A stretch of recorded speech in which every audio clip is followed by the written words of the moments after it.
All right, hello everyone. Sorry I'm on a little late.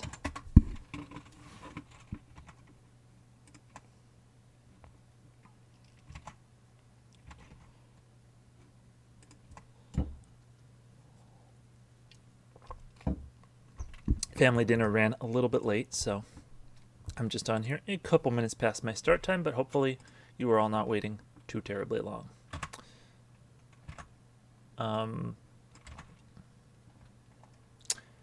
All right, I tried to add MTG bot, so let's see if it works at all.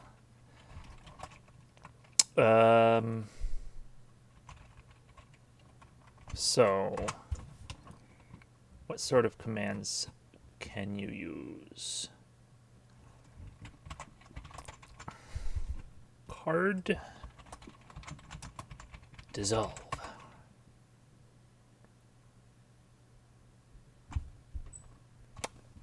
I don't think the bot's working. It did my best.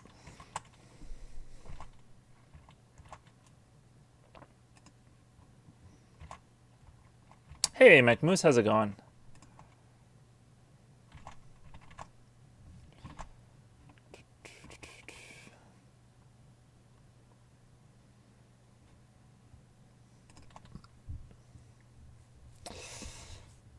Yeah, I tried to get the bot on here. I don't think it's working, sorcerers. So I'll have to try again. But it's pretty quiet.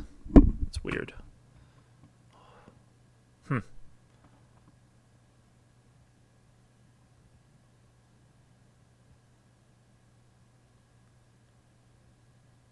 Okay. Yeah, I mean, my audio looks fine on my end, so hopefully it is more of a Mech Moose problem. Oh, quiet at work. Okay, cool. Well, that's good. What do you do for your work?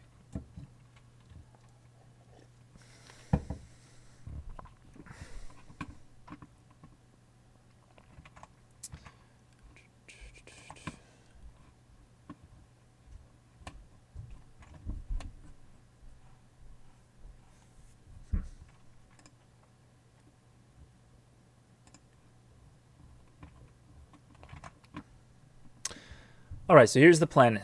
It's a case file, and the entire joke is based around the relevant meme of what does the fox say?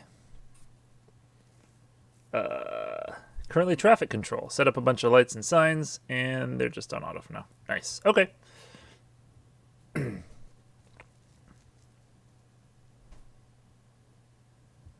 cool. I've been looking into air traffic control because they're supposedly hiring a bunch of people, but and it seems kind of up my alley. But I applied like 2 months ago, and I have heard nothing back. They're still going through applications, so cause a massive traffic jam for fun.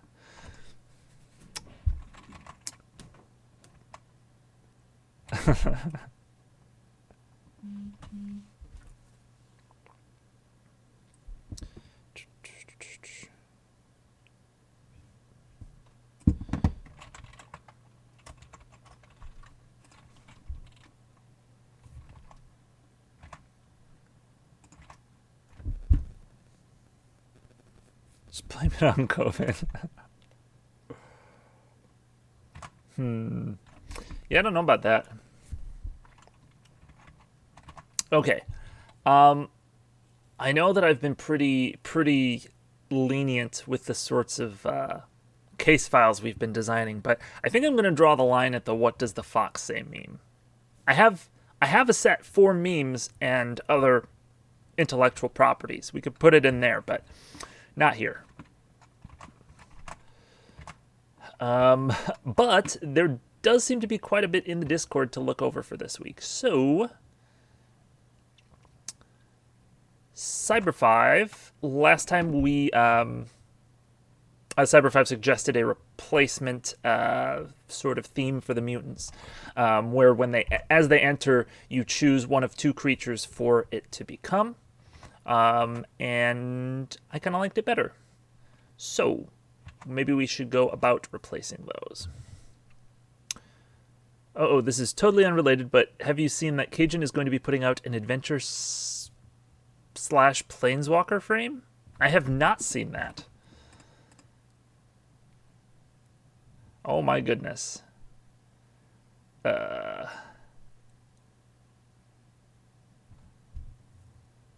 think my brain is broken.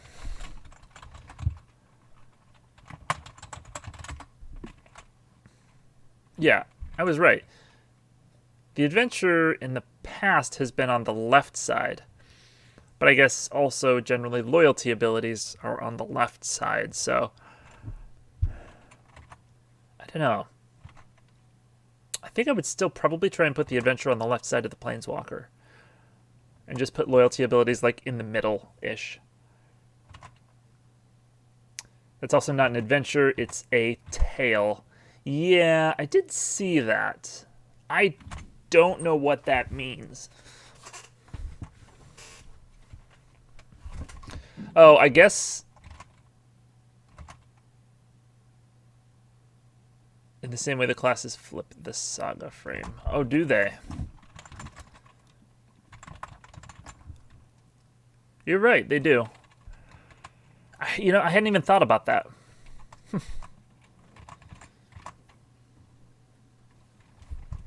Well, that's exciting if that's what you're looking to do. I personally, I mean, I try and get like a little bit innovative with my planeswalkers, but I've never even thought about doing an adventure planeswalker. If I remember correctly, tails are one-time use spells while the permanent is in play. That's kind of cool. Okay, that makes more sense for it to be on the right side then. At least for my English-speaking mindset. You know, some societies read right to left, and maybe that would feel backwards to them. It's interesting. I wonder... No, they probably don't change frames based on what language it's in. That feels like too much work. But it's something interesting to consider. And another user did a proper old border walker frame with the main frame auto-sizing. Wow. I'll tell you what, that looks much nicer than the the old style planeswalker from that secret lair. That thing looked horrible. Which, like, if that's what you're into, you want it to be like really old and badly templated on purpose, because that's how cards used to be. More power to you, but that is not what I'm into.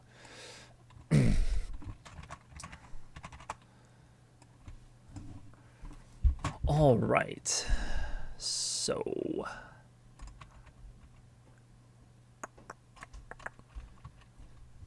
yeah. Let's replace these with Cyber 5's changes. Oh, I must have kept the wrong one. Whatever.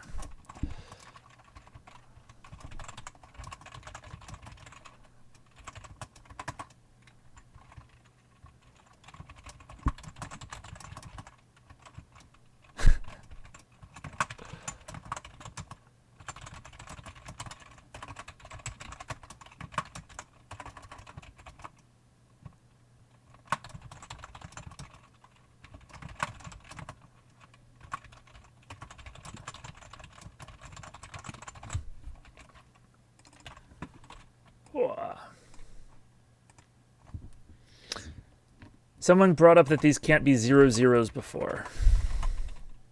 As an ETB, they die to its state base. Yes, they cannot be a 0/0 if you phrase this as when this creature enters the battlefield. Because it'll enter, the ability will go on the stack, and then state-based actions will kill the creature before the ability resolves. But if you type as it enters the battlefield, like that's why clones can be 0/0s, because they are actually coming in as the creature with the stats that that creature has.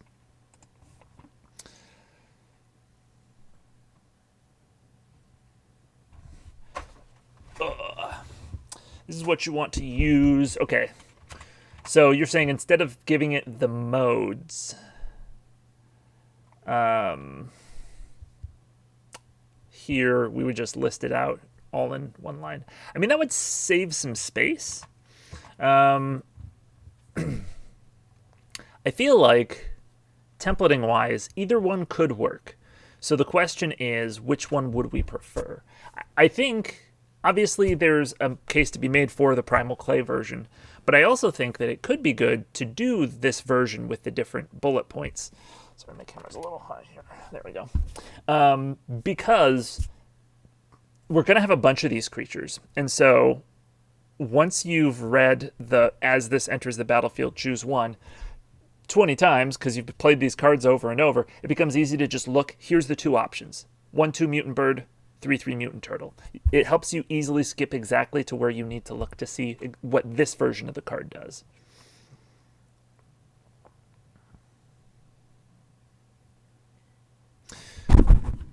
All right, Sacrifice says, I think the modes still make sense for it. It makes reading much clearer.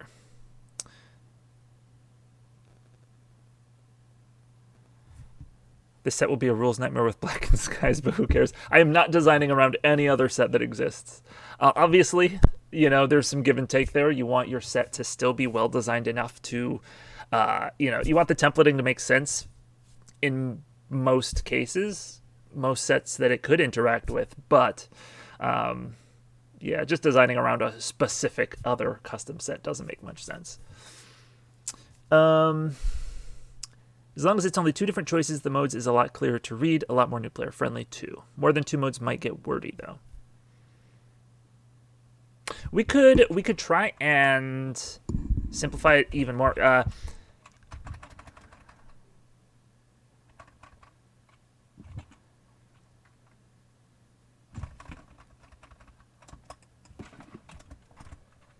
You could have it be the card name enters the battlefield as your choice of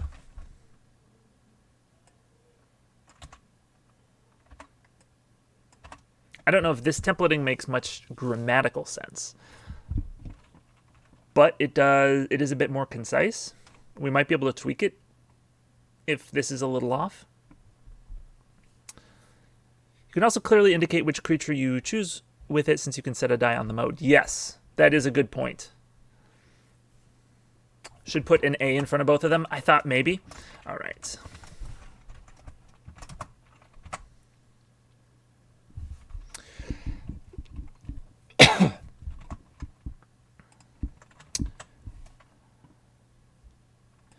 So for reference, this was our other one.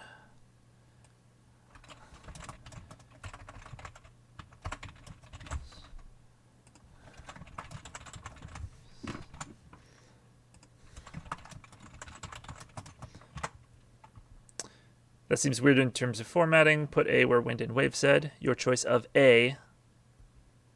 Okay.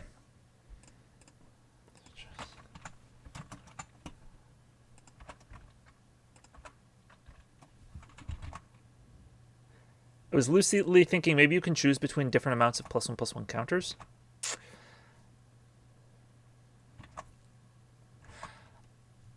That's an option. I feel like that would be more wordy, and you would be less able to control the stats on the creature. Because here you can have it be a 1/2 or a 3/3. With +1/+1 counters, you always have to have the difference between power and toughness be the same. That said, I can see why you're saying that. The idea being that the amount of +1 counters on it basically indicates to you which version of the card that you chose. Would anyone be opposed to having an AI-generated card as one of the case files? Yes. Robo Rosewater, while funny, is not a good place to get actual cards for the set. And I want every card in our set to be something that we have chosen to put in to work well with everything else in the set. All right, so I do like this templating. I think it makes some sense. Would still be difficult to see if one has flying and another has hexproof, and then you proliferate. Whoopsies. That is a good point. Main issue I'm having at the moment is just trying to think of creative ways to support the tribe at higher rarities.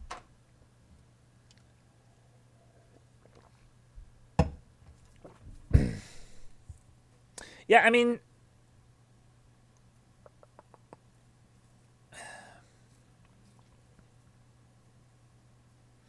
yeah, so we could have something, we should have like a rare that lets all of your mutants share abilities, except for maybe Defender. The idea itself seems more solid than what we had previously. I agree, I like this better. It's still confusing, but it's a lot, it gives you more choice in how you're playing your cards, instead of it just being one thing on your turn and one thing on the opponent's. Plus, those were really hard to design for. Okay, there's one slight problem with this templating that I think this one does a little bit better. So you'll notice that in the case files, I don't know how to put infinity power and toughness in here, but this is, or I guess this is supposed to have infinity power. This is Sorcerer's design. We'll just pretend that 8 is sideways, you know. And so it's a really good mythic creature. And so I think you need some hate in the set for a card as good as this. And the thing is, the mutants are currently great. With this templating, the mutants are great at beating it. Because you can have Adaptive Shell Bill enter the battlefield and have it become a 3/3 with Defender. It can't hurt you anymore.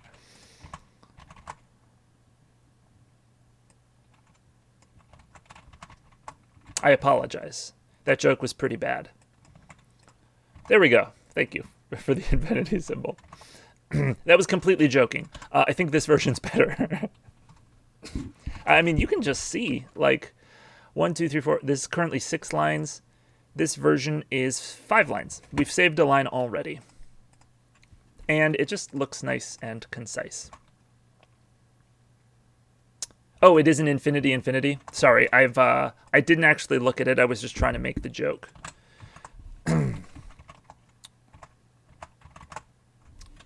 All right, and when I went to put it in the case file, I didn't feel like going and looking for a text infinity that I could copy over. But I appreciate you putting it in there. Okay, so that is our new mutants, and I really like them. I think Cyber 5 did a good job, at least on the concept. I haven't looked at most of the mutants yet, so we will have to take a look at them now.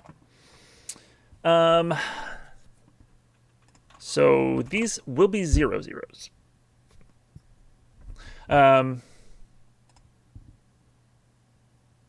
Yeah, I think this templating works.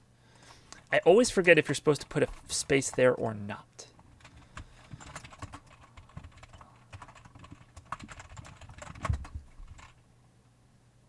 You are. Okay.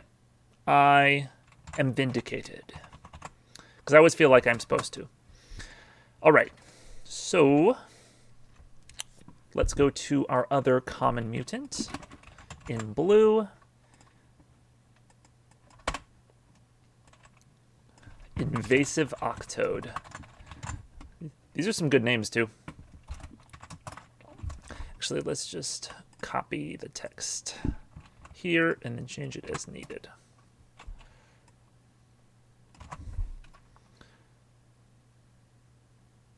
Okay, this is 2/4 mutant frog with ward 2. That seems fair for a 4-drop. Or a 3/3 mutant octopus. Ooh, okay. This trigger doesn't work as is because it's not a when ability.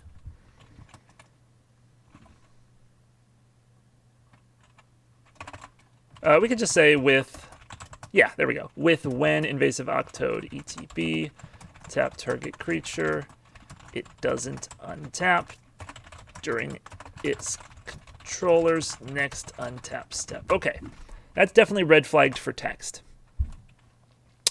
You missed my horrific rare mutant idea just before. Great for causing a mess. Oh, sorry.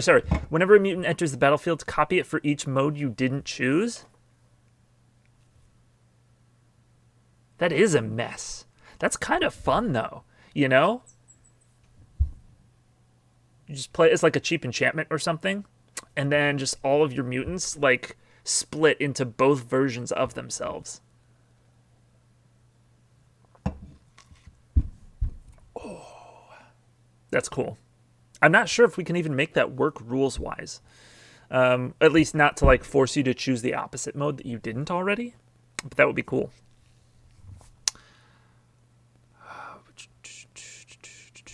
You could also just use the chaos symbol as a placeholder. Not sure if you can insert that into power. Oh, sorry. Yeah, that was in reference to the infinity thing. I was a bit behind on chat.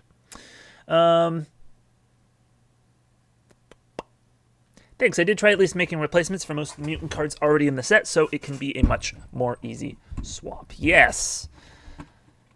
I appreciate that. What was the 1/2/3/3 mutant named? Adaptive Shorebill. Yeah.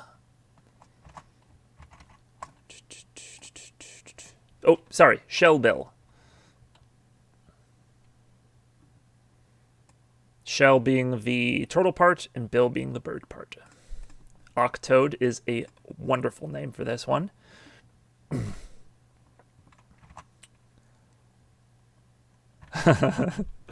I knew that you were along the right lines. I just assumed that you were right, and then I decided to check for myself. Oh, yeah. I'm really impressed with the names. Honestly, I feel like I can come up with cool card designs, but I'm not as good at, like, flavoring them. You know, coming up with good names that aren't just place name, noun, you know, Thraben's entry. You know, something simple like that. Flavor text, I can occasionally come up with a gem, but for the most part, just kind of eh. So I'm impressed. All right. Then you also had, for green,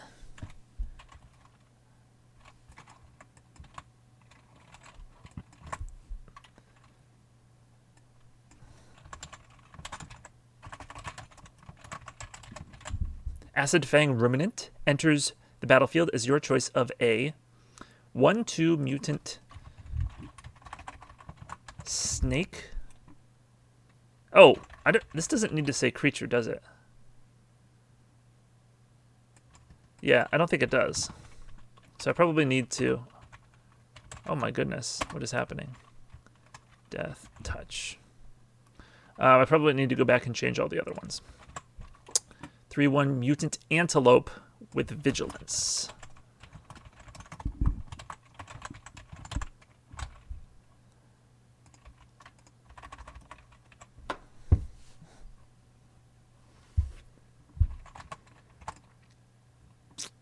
These cards all sound like Ikoria critters to me.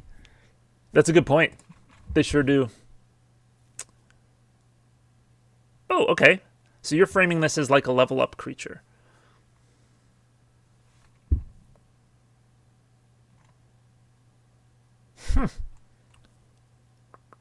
That's not bad.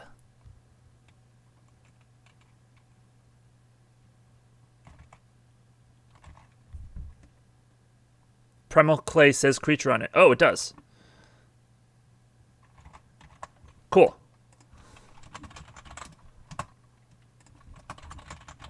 Is that because it's an artifact, though? Let's look at Primal Plasma. That one is already a creature. It does. It does say creature, so we will leave it. Ooh, although, in part, that's because it doesn't have any creature subtypes that it's turning into.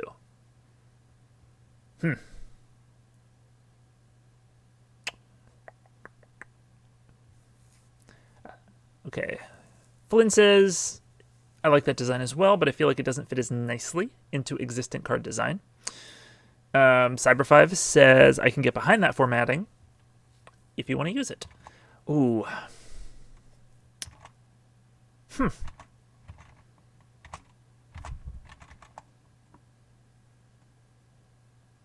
I'm torn. I like it, but I also just sort of like the simplicity. But yeah, I mean, with...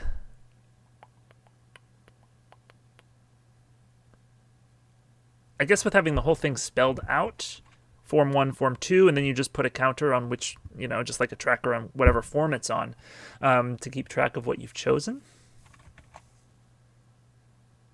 Yeah, it would lose changing its creature types, which is a flavorful thing. It's not really a big mechanical deal, but I do like it. I guess we would just put on all of its types, So this invasive octode would be creature, mutant, octopus, frog, or frog octopus, whatever order we need it in. So it would have all its types all the time. Yeah, Cyber 5, that's what I meant to say. I think the leveler design would make more sense if the creature could change its type. Yeah, had a set where I tried to design like leveler creatures that were basically like this. You had different options for what they could be, and you could change between them. I found that changing between them was actually not like...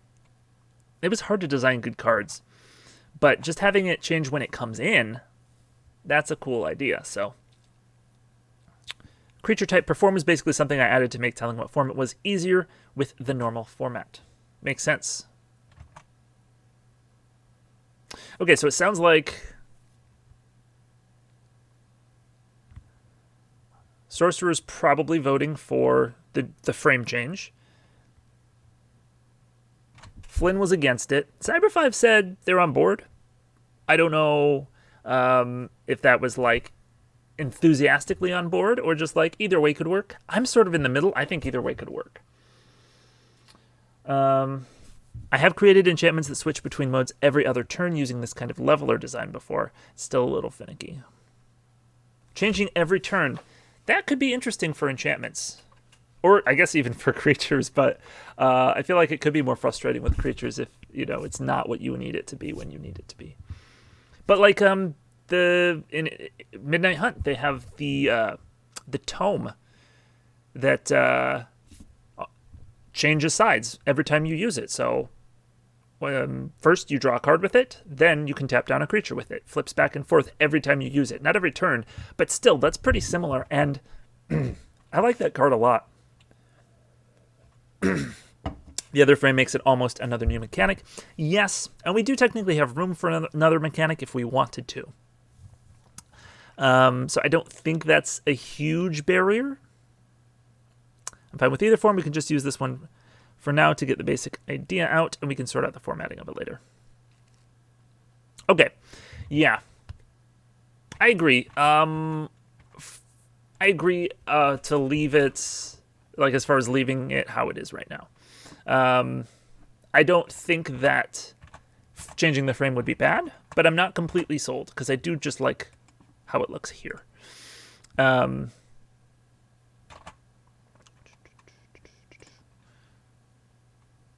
What could go wrong? Okay, so in that case, let's finish. Oh, Magmu says, I prefer it as a normal magic card. A lot easier to build cards when it's just an ability with normal magic syntax rather than being an entirely separated ability. Yeah, I guess that's a good way of putting it. Sort of like, if the two methods are roughly equal, why not go with the simpler one instead of complicating it? I know one of my designs actually wouldn't work with the normal frame, though. You'll know which one it is. Okay, well, we finished this one, so let's move on to the other green common. Arachnosaurus. Oh my gosh.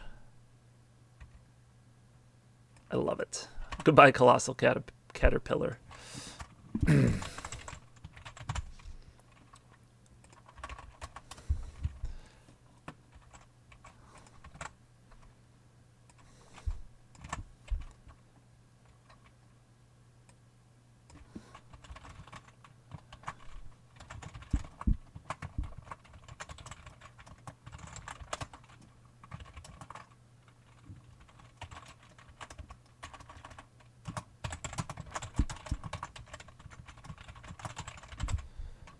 I was scared you were going to make it a 6/6 mutant dinosaur with trample, and I was going to be very cross with you.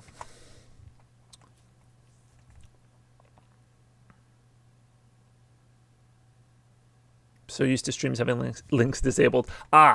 Well, Flynn, I really do not know how to stream. So I've figured out how to use Streamlabs so that people can actually see me doing stuff. But if it's anything that like a professional streamer would know to do, I just haven't learned it yet.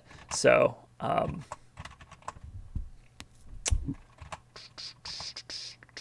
so feel free if there's things that I'm missing. I know you suggested MTG bot last week. I tried to get it hooked up this week. It didn't work, so I'll have to try again for next week. But yeah, I'm open to learning new things. I just haven't really taken the time to go out of my way and do it yet. So oh yeah, dual enchantment in the chat at your leisure. Cool. Ultramarines, 2 and a white for legendary enchantment, Legion. When this Legion enters the battlefield, choose a mode. Choose a different mode at the start of your turn and each of your turns after that. Okay. Creatures you control get +2/+1 until end of turn, and creatures you control gain first strike until end of turn. Okay. Interesting. So they're not like too terribly different. They both buff your creatures, just in slightly different ways. So it's not like a static, your creatures have +2/+1, which is pretty good for 3 mana. Yeah, that's pretty interesting. I like it.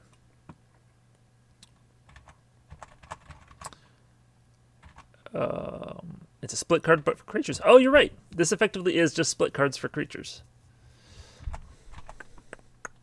Yeah, which is, of course, hard to do, because with instants and sorceries, you just choose a side, and as soon as it's done resolving, you can forget about it. But when creatures are on the battlefield for any number of turns, and both sides are there, it can be hard to, or easy to forget. So,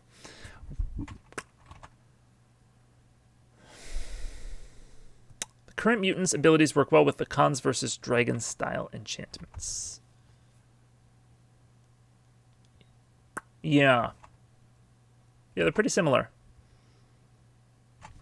Which feels weird on an enchantment, but the recurring nature kind of redeems that, I feel. Oh, sorry.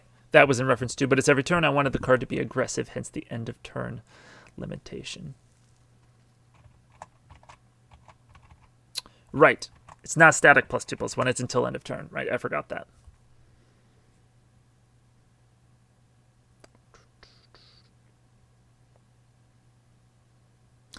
You can make a tribal mutant enchantment that enters, and you choose one. Yeah, that's a cool idea. I would definitely be down for having things that are not necessarily mutants, but like still force you to make a choice between two things, and still like be flavored as something mutant. Okay, so for the mutant tribal one, which we had trouble figuring out anyway, there's Threshold Mimic.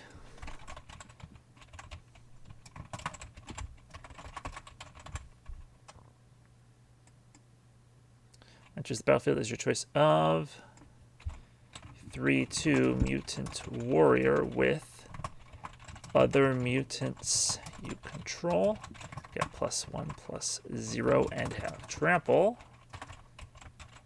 Oh no. Yes, I think I remember seeing this one last stream.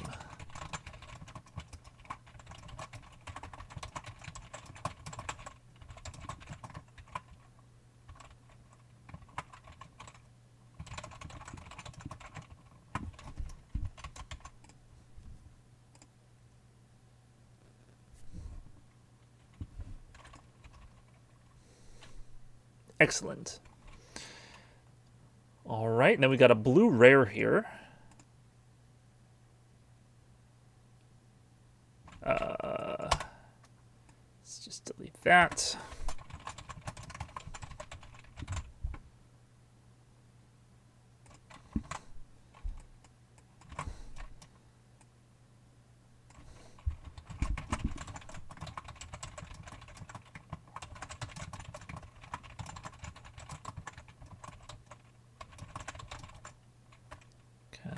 Block only creatures with flying,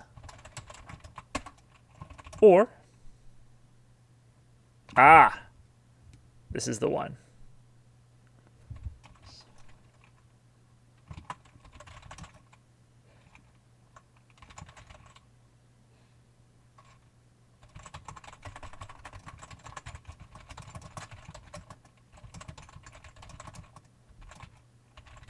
I think this templating should just work fine for it.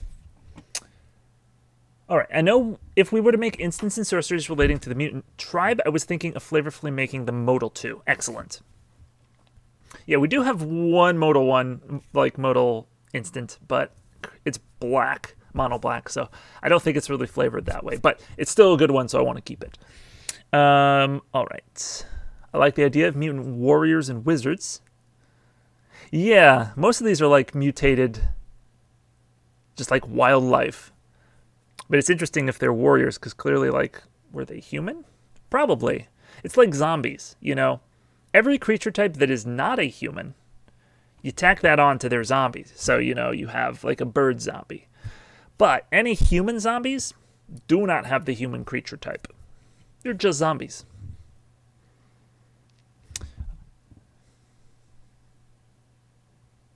Mimic is also 3 mana 2. Ah, apologies. I forgot to update that. Thank you. The other rare might have some issues with the level up format too.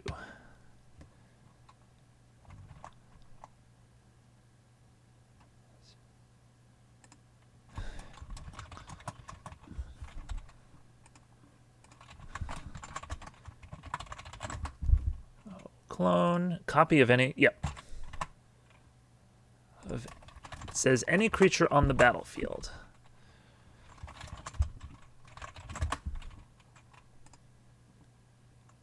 Yeah, so let's word it like that. Of any, oops.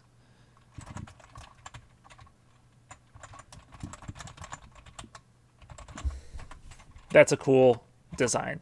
That's a cool way to take this, like the mutant theme, to rare. Now, like a 4/3 flyer, that's really good. I feel like I'll use that mode a lot in limited. But also just being able to copy the best thing, you know, it's a clone. 4 mana clone with the upside, it could be a 4/3 flyer. I like it.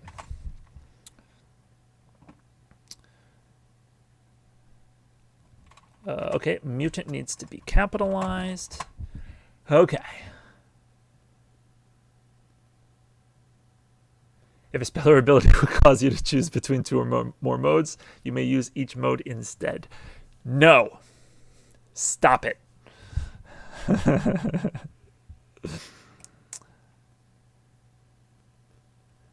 Flavor of that one is maybe them mutating into more human forms to try and escape easier. Yes. Sort of like Undercover.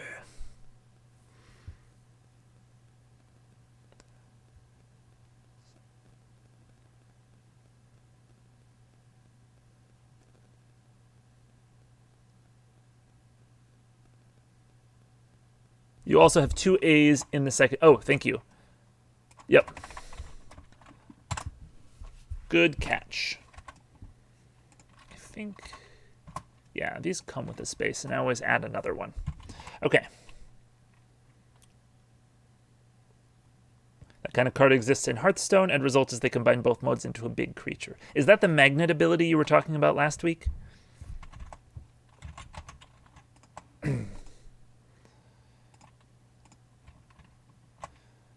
All right. And then there was a green rare.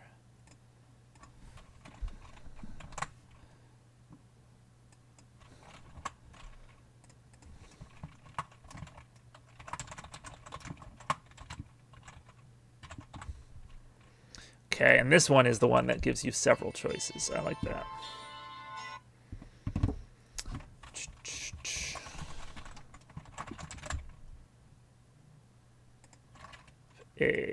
Okay, 4/4 mutant elephant creature with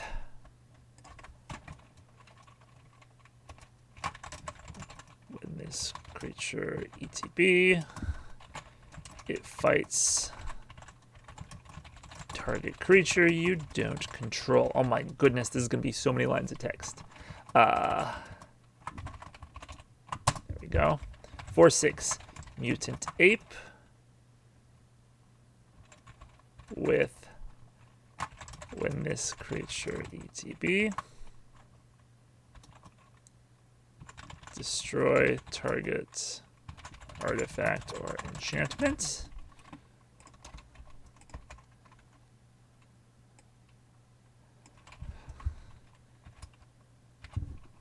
Okay, so there's definitely one downside to this templating.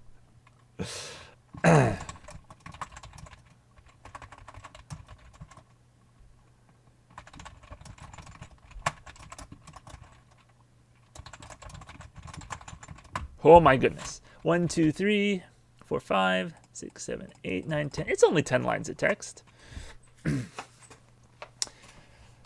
All right. In regards to my magnet question, Flynn said, nope, different thing. The druid class has mortal cards, so let's say deal 3 damage and deal 1 damage, draw a card, combines to deal 4, draw 1. That's pretty cool.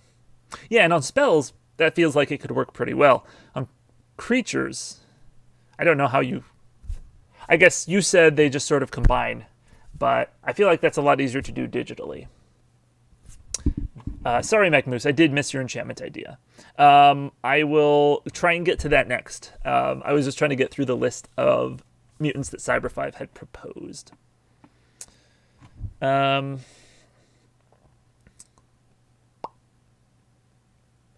to break it to you, but I think the level... Oh, sorry. I mean, Flynn, I mean instead of the original templating that Cyber 5 came up with, which is... let me see if I can find it. I don't think I have an easy way to show it on stream. But it's just when it enters the battlefield, choose one. It becomes this creature. Then it fights target creature you don't control. You know, instead I have to, for each one, add when this creature enters the battlefield. So I'm adding that 3 times to the card.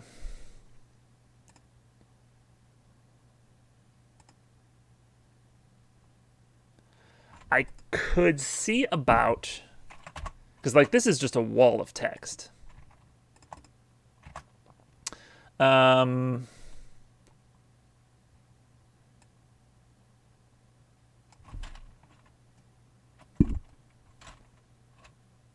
I'm going to copy this so that I don't...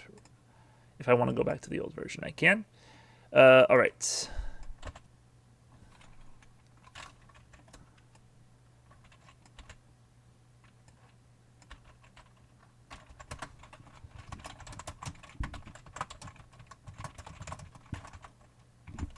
Oops.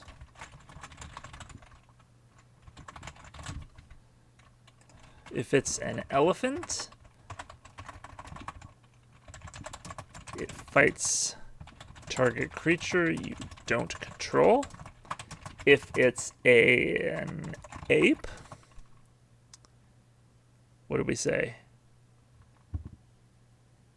What did the ape do? I've already forgotten. Destroy target artifact or enchantment. If it's a rhino, draw a card. This still doesn't feel good, does it?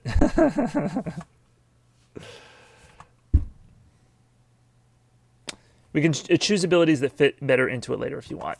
Yeah, I mean, I really like the idea of this design. It's just now, the way that we've worded it,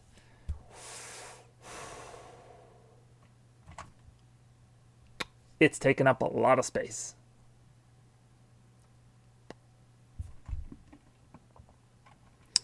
Okay. Let me see. There's one more mutant that's from Cyber 5's proposal. We're just going to leave these 2 bad boys here for now. It's a green-blue rare. We'll need to make a new slot for that. RZ10. And it is named Granch. The last experiment.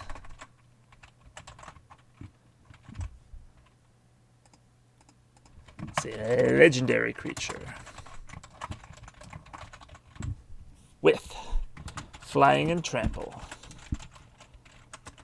And whenever another mutant ETB under your control, you may have it become a 5/5 mutant horror with flying and trample. So effectively, you're giving each mutant another mode. 2 blue, exile target mutant you control, then return it. Just testing to see if shortcuts work. I haven't memorized all the shortcuts, so sometimes when I think I can make it work, I'm just testing it to see. Okay. So, obviously, we definitely wanted to have a card that can let you change what your mutants entered as, you know, so you can switch from like offense to defense or whatever. This is a pretty cool idea. I feel like obviously you will choose 5/5 flying trample horror for all of your mutants henceforth. So this isn't as much about like letting you switch from one mode to the other as much as just letting you turn them all into giant flying beaters, which is fine. All right. Cyber5 says, also, I know I won't be here for the whole stream, just so you know. We'll be going to a Friday Night Magic tonight, so if anything comes up that I'm not here for, I'll try and respond to it either in Discord or on Tuesday, if you're streaming then. Yes, I'm going to try and start streaming 2 times a week next week. I need to figure out when exactly. Sounds like Tuesday would be good for you, so I will definitely consider... I'm thinking Monday or Tuesday anyway, so... I will let you know as soon as I know. I feel like even at rare, the creature stats have to be nerfed here. Obviously, very early judgment, but just because it's so darn versatile.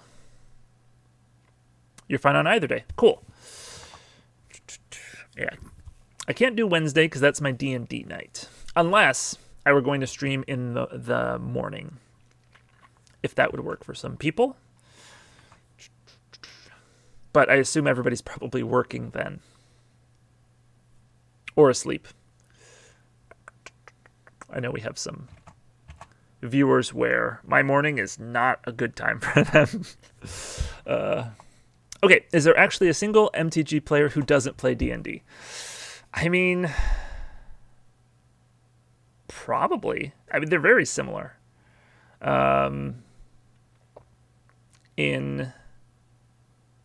Both in like their similar fantasy genres, and obviously they're by the same company.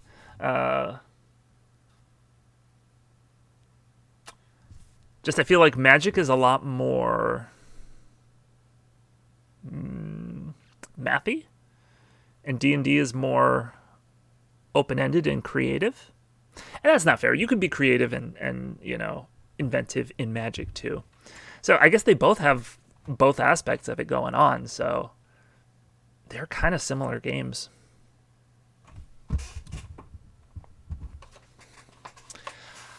I vastly prefer MTG usually, but since I've been, like this summer, I've been playing with my brother's D&D group, and it has, like, I have never once had a consistent D&D group in my life until now, and it is great. I just play with the same guys every single week, same time, and we've gotten through one campaign and a couple one-shots, and we're just starting on a new steampunk campaign that my brother's running, and it is a lot of fun.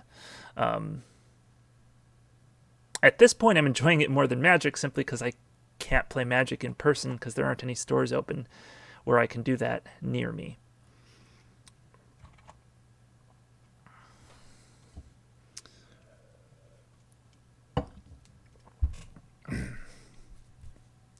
I play both, but my new work has limited my D&D time quite a lot recently. Yeah, D&D tends to take, it's harder to carve out time for it, I feel like.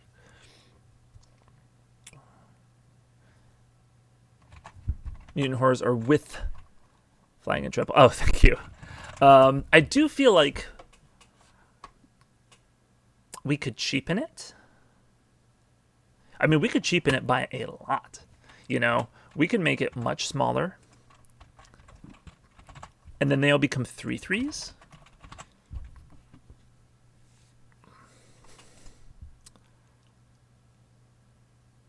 The idea being that 3/3 flyer is a lot closer of a choice to a lot of the other mutants that you'll be playing, to the point that you won't always want to choose that. So it would actually give you more options instead of saying, of course I want to turn my creature into a 5/5 flying trampler.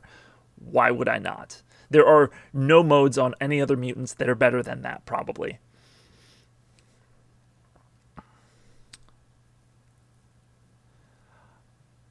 I will mention too, I did also include another redesign draft idea for some of my other designs this week, if you want to look over the general concept real quick too. Okay, is that also in Discord, Cyber5? Oh, is that the red-white weapon stuff? Because I saw that a little bit, and I thought that might be a good direction to go with red-white instead of graveyard-themed. Cool. Okay. Yes, I think that's probably a solid idea. I was trying to think of where red-white could go. We already have the one card with the weapons.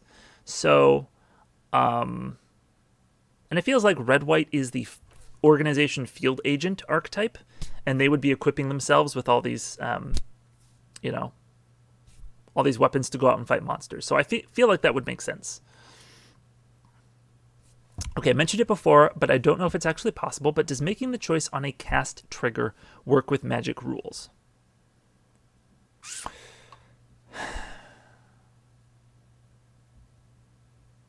Maybe?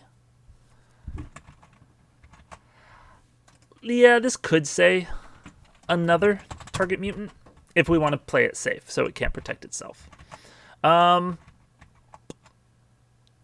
You know, I'm honestly not sure.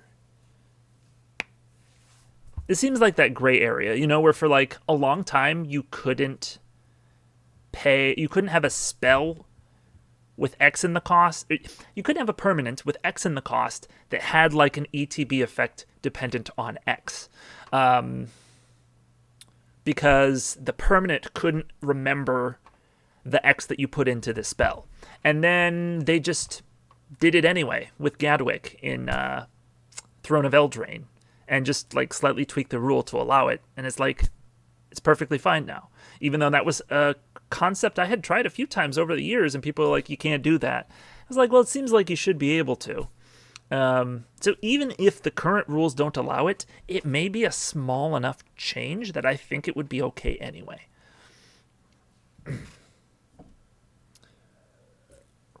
Yeah, Gadwick works great. I think it's a good design, and it works perfectly fine. But in, like, before Throne of Eldraine, you couldn't do that. The rules didn't allow it. Even though it seemed fine, you know? So while I definitely do want to adhere to the official rules of the game as much as possible, if it's a gray area where it seems like it should be fine, I don't care. So, then it's just a question of if we want to.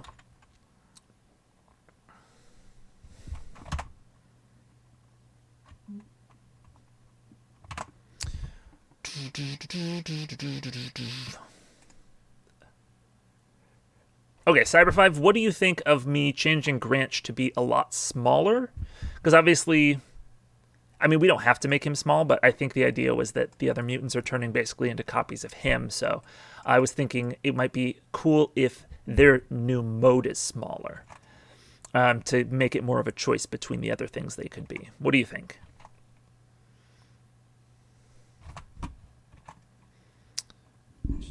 I still find myself saying CMC. Yeah, it's a hard change to make. Granch probably wants to be 4 mana.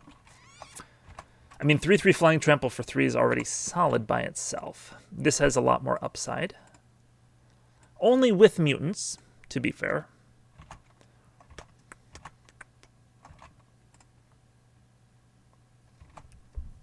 Could be a 4/4 if you want to split the difference.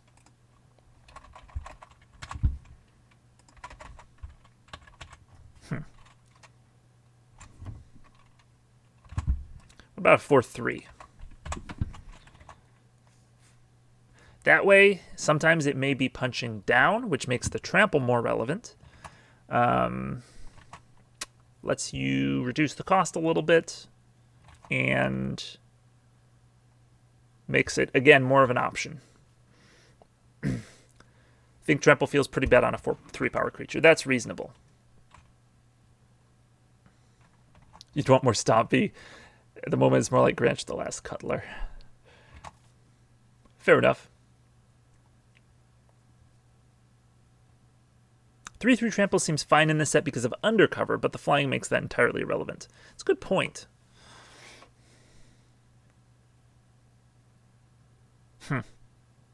Okay, this is a cool design. We may need to workshop it more later, but we could probably leave it for now. We have the basic concept down.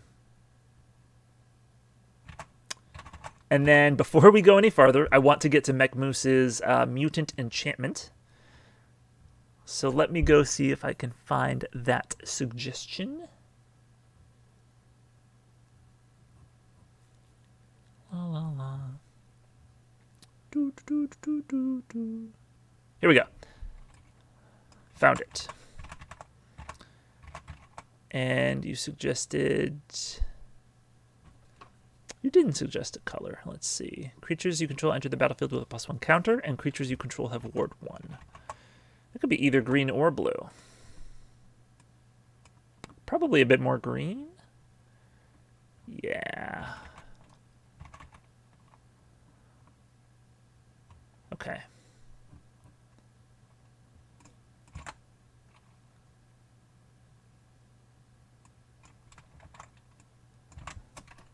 Oops.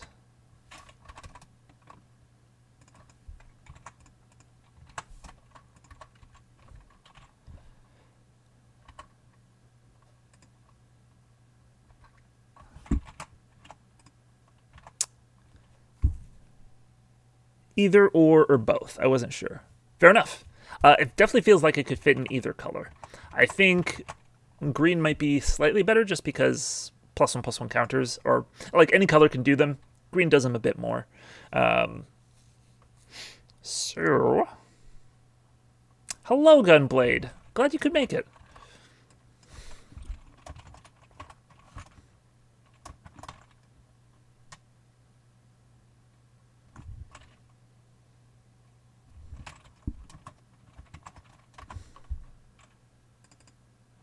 Oh, this is bold. Is this bold? There it is. I figured it out.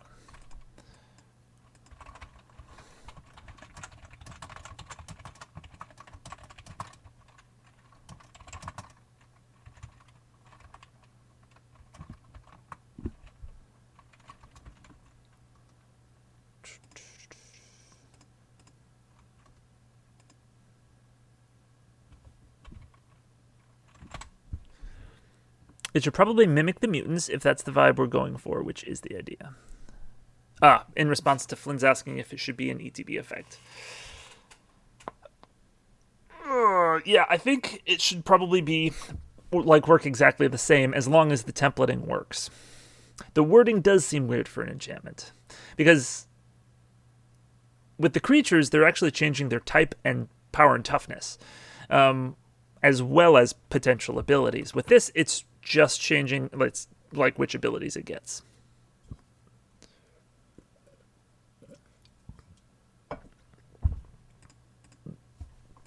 I guess I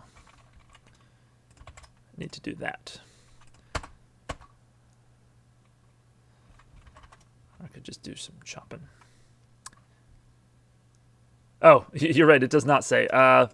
Sorry. This is supposed to say enters the battlefield with your choice of. Thank you for pointing that out, Gunblade.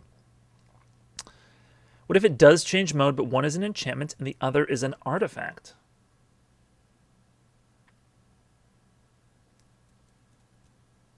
Interesting.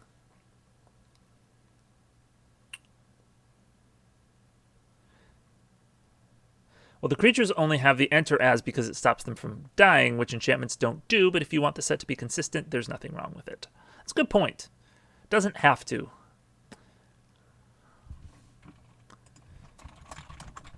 Oops.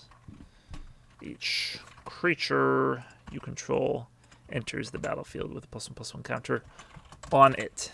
Thank you. Sorcerers?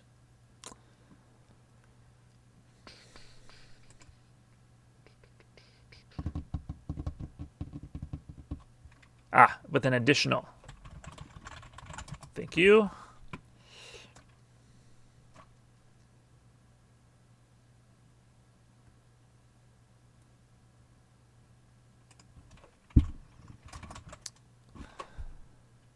So I guess as, your choice of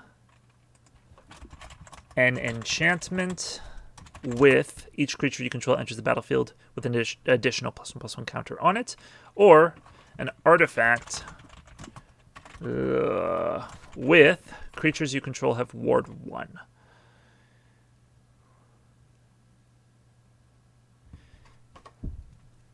Is ward 1 enough? Is it comparable in power level to each of your creatures getting a +1/+1 counter? I feel like the +1/+1 counter mode is generally better. Same ruling as for Theros Gods, aka both. Ah. I don't know how we're going to flavor this. Ward 1 is enough. 2 is backbreaking already. Okay. I mean, ward is good.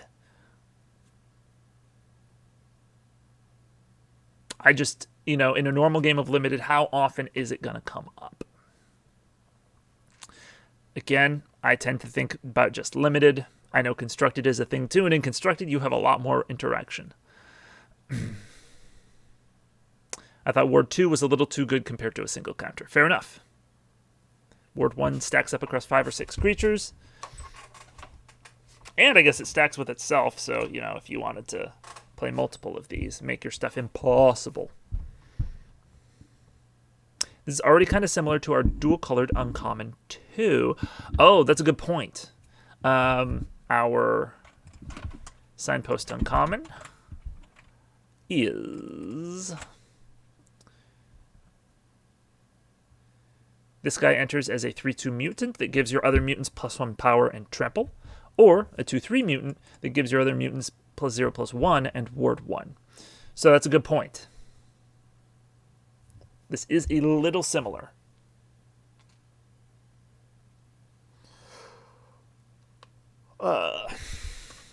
We could have this be Vigilance.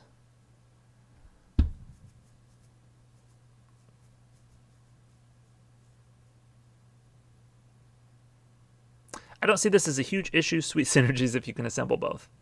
Yeah, I mean, I don't know if it's an issue. It feels maybe like a lack of creativity if we're having 2 cards with kind of the same mode.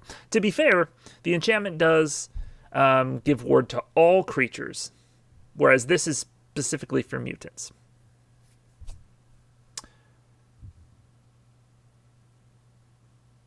Oh, you're right. Making this Vigilance doesn't make much sense, does it? No, you're right, Cyber5.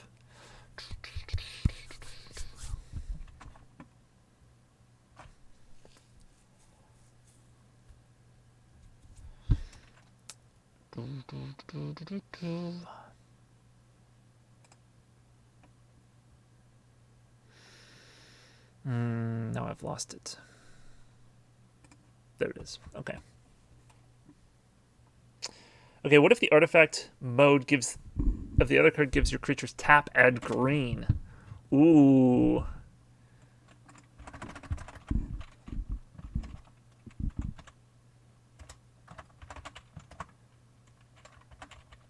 Probably one of these is a single apostrophe. Yeah. This feels like a rare now. Kind of does.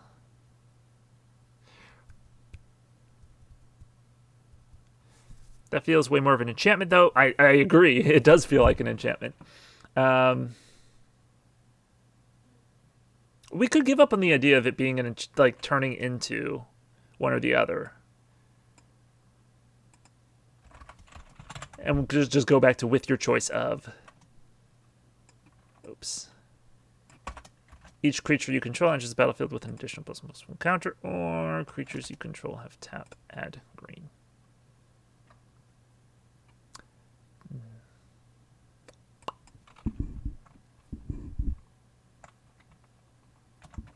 Okay, so making this a rare now.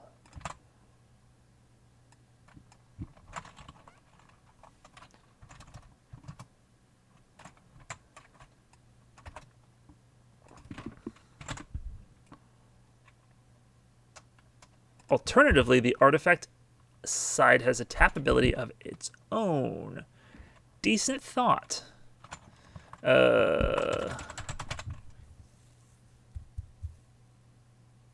That's not a bad idea. Let's just erase all that.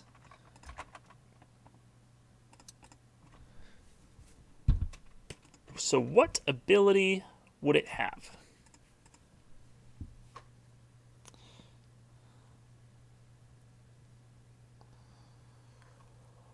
Gunblade says, I like the idea of it alternating based on the turn.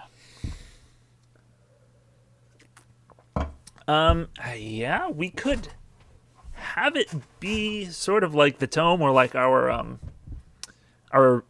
last version of the mutants. So it's basically a slightly worse cryptolitherite with versatility at the moment. Correct.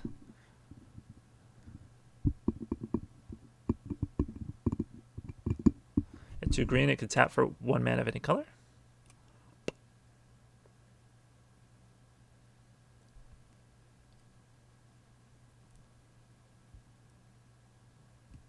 Did mutants change again? Yes, Gunblade. That's what we've been working on today. Cyber 5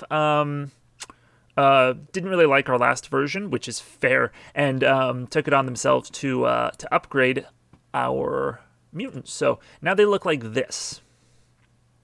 So they're 0/0s, and they enter the battlefield as your choice of, in this case, a 1/2 mutant snake with Death Touch, or a 3/1 mutant antelope with Vigilance. So instead of changing based on the turn, they just change when they come in. You get full control over what it's going to be when it enters, instead of having to try and navigate it constantly changing. So it's less complex. You have more control over it, and stat lines are a lot easier to design. So it's just better.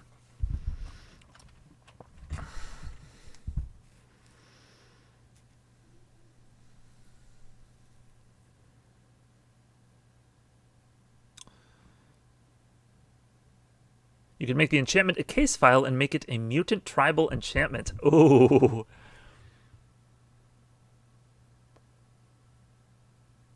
Two mana, 3/1 with upside at common. You're right, that does seem pretty good.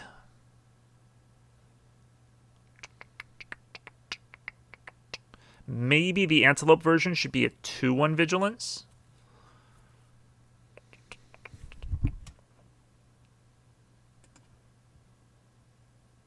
We did get a 2 mana 3/1 with upside at common, but this has slightly more upside. It can be a 3/1 Vigilance, or it can be a 1/2 Death Touch. That's a lot of versatility for one card.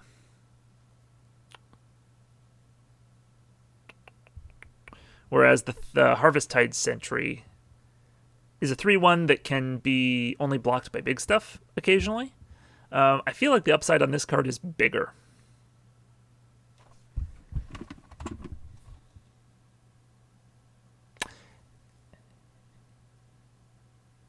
Oh, you guys are talking about the white one. The instant speed permanent destruction on a 2 mana 3/1. Yes, that one's pretty good too.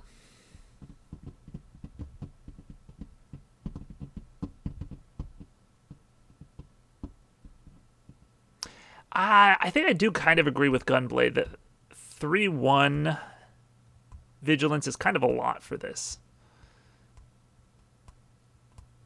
Like, this is just the best green 2-drop ever. You know, you're going to take this for every deck, right? If you're on defense, you play it as a Death Toucher. If you're on offense, you play it as the 3/1 Vigilance. That seems like a... Like, you'll play as many of those as you can get. As is, I think it's still probably pretty good. if anyone else, like, if you disagree, feel free to, to speak your mind. I just feel like that is a lot of upside.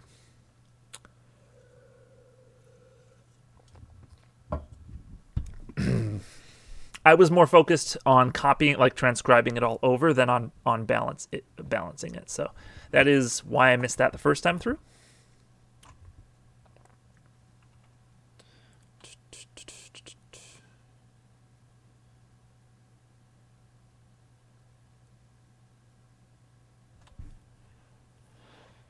Okay, yeah. So we're good on that one. 2-1 isn't very impressive with Undercover to block it on turn 3. Well, that's true.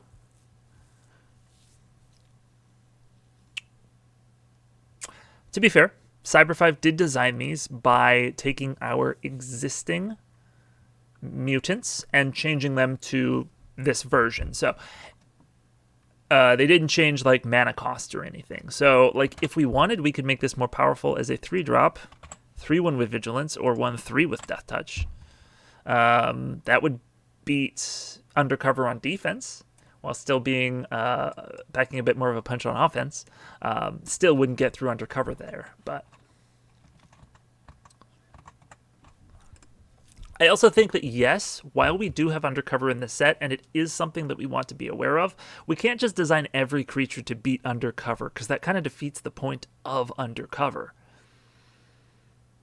There do need to be things that, don't feel great to trade off with those 2/2s for 3 that are going to come back to bite you later.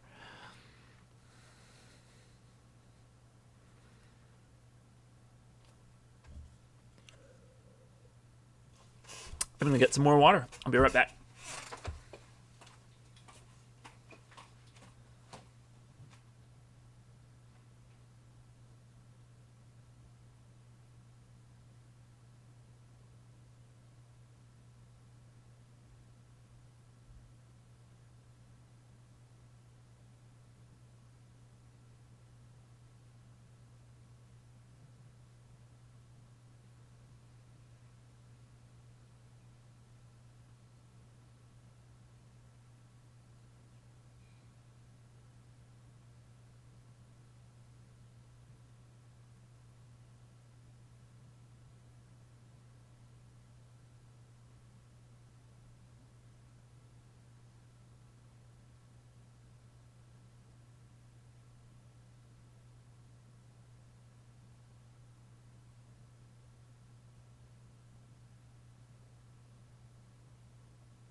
All right.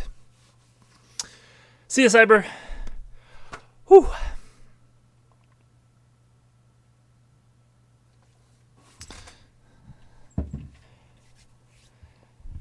All right.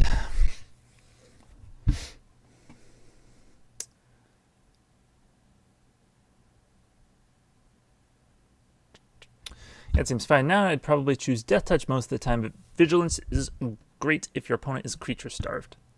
Yeah. I mean, I think it really depends on if you're the, if you're the beatdown or not. You know, if you go first, you know, like a 2/1 vigilance trades with undercover just as well as a 1/2 death touch, and until they can block it, you're dealing twice as much damage. So I feel like it could be good, especially if you combine it with combat tricks or +1 counters. You know, feels like a decent creature to suit up. So I don't know. I think this is good though. Okay, so do we want to go back to trying to figure out what else this could do? Do we want to make it possibly turn into an artifact with a tap ability? Do we want to put it in the case file as a tribal enchantment? Or do we just like it as is?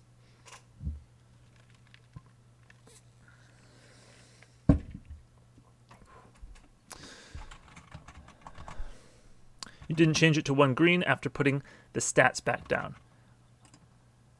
I think I did sneak that in there past you. Haha.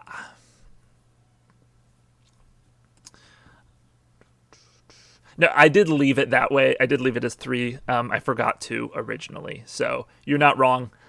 Except then when I came back, I noticed, and that was the first thing I did. So, I mentioned the artifact side could be a simple tap to add 1 mana of any color. Yeah. It's a mana rock for splashing in limited.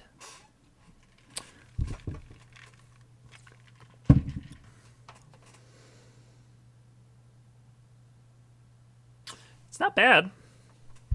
So instead of giving your creature battlefield, okay, as your choice of an enchantment with the first ability, or an artifact with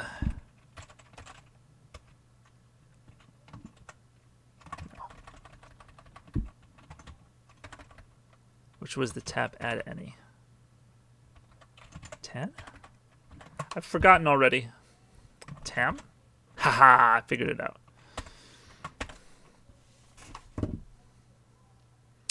I don't like the idea of it changing into an artifact. That just seems like being different for the sake of being different. It kind of does.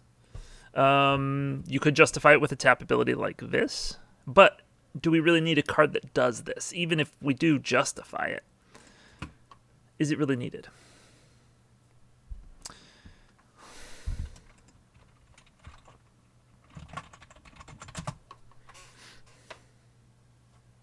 It definitely feels odd. Yeah.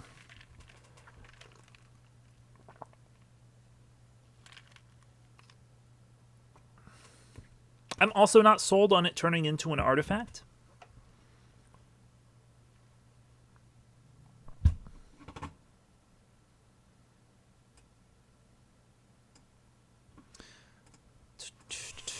Let me see how the sieges work.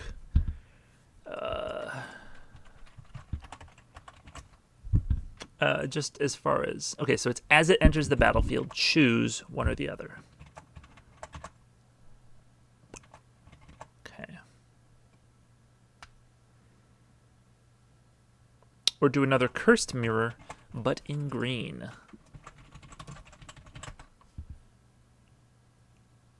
Ah.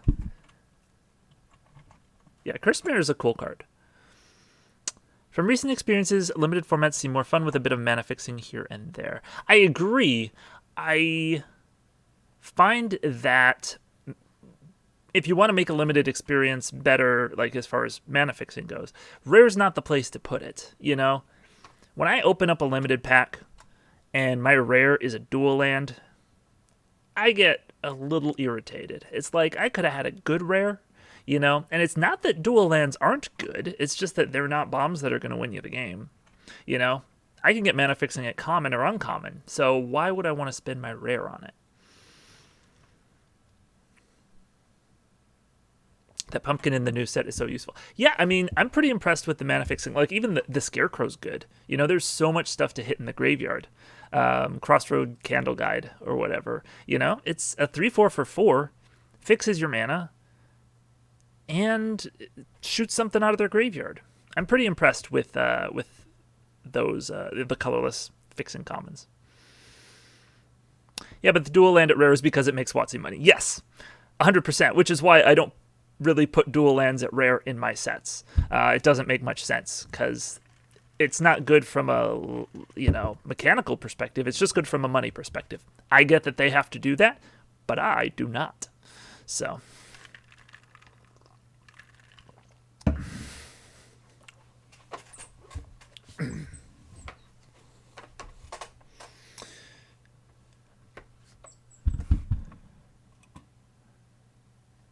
we did get a black one recently in Crowded Crypt. Let me take a look at that. Oh. Interesting. Maybe it will be a cycle. I didn't even know about that card.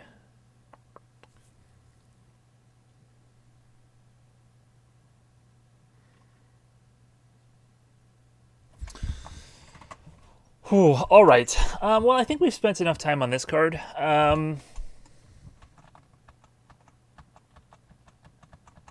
do think currently I like it better not turning into an artifact. I think I'm with Gunblade on this one.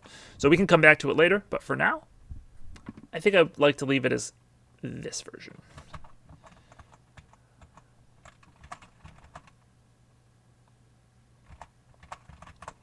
Okay, moving on from that, we have more in the Discord.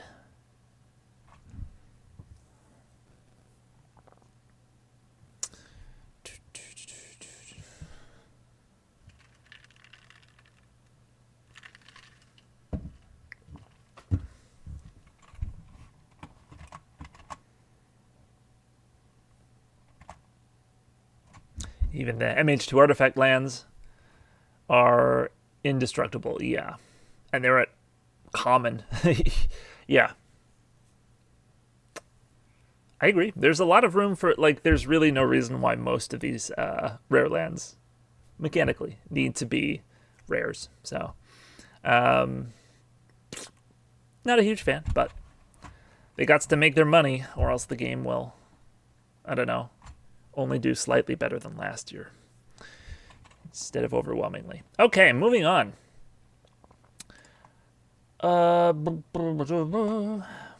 So we had a suggestion, more suggestions from Cyber5. This one on the red-white theme, which we had talked about being graveyard, but it never seemed to make much sense. We never really were able to make it work. So Cyber5's suggestion for the signpost uncommon is as follows.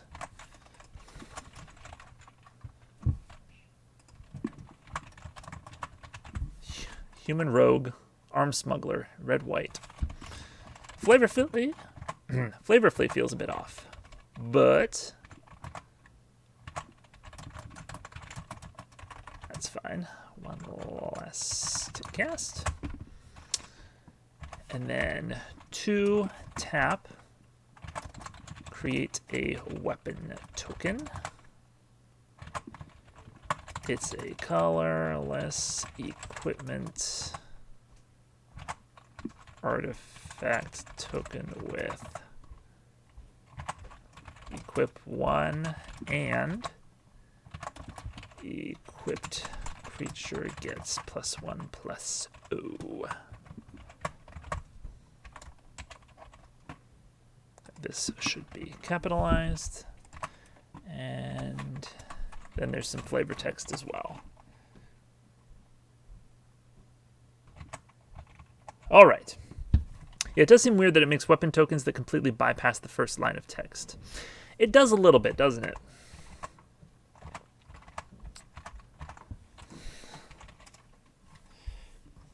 How many equipment do we have? A few, or will we make a couple colored ones for this new theme? Equipment in general is a bit boring, but makes way more sense than weapon tokens being the whole theme.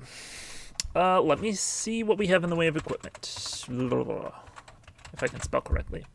So we have 2 mana, 3 mana for +2/+2, but if you have 3 or more research counters, it goes up to +4/+4.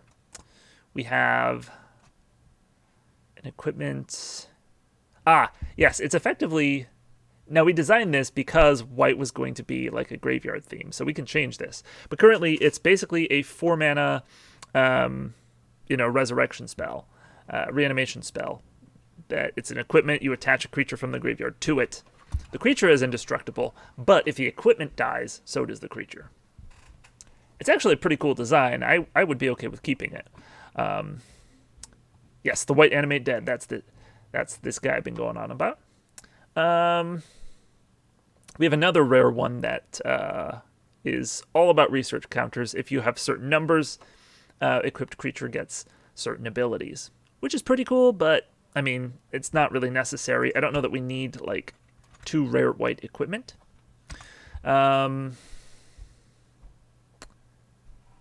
Yes, we have 2 and a blue for it enters the battlefield. When it enters, you create one of the 1/1 colorless constructs, and then attach this to it. Equipped creature gets +1/+1. So effectively, you're getting a 2/2 for 3 mana.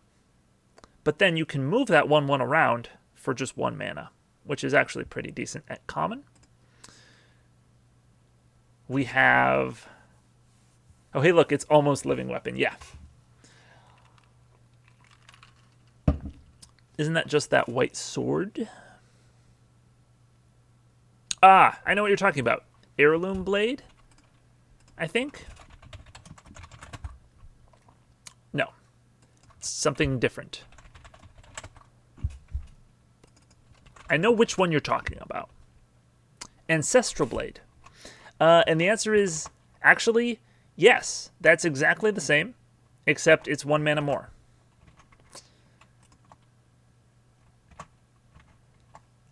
Of course, that one is uncommon in the last premiere set that it was in, which was Core Set 2020. Actually, the only premiere set that it was in.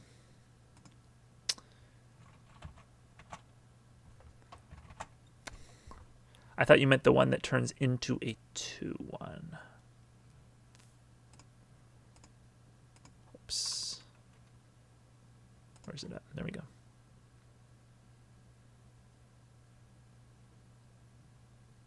I don't know which one you're talking about. Flynn? Dancing Sword from AFR. Gotcha. I mean, that one's quite good. This one, not nearly as good. I need to get a Dancing Sword for my Commander equipment deck. This one, even if it were white, wouldn't probably quite make the cut. But still, a common. But blue's not even, like, going to be the equipment colors anyway, so... Red, we have whenever equipped creature attacks, you may exile a card from your graveyard to give equipped creature +2/+2 until end of turn. This one is pretty cool. It's only 1 mana to play, 1 to equip, so it's really cheap for that +2/+2 boost. However, it's only on offense and only if you have fuel for it.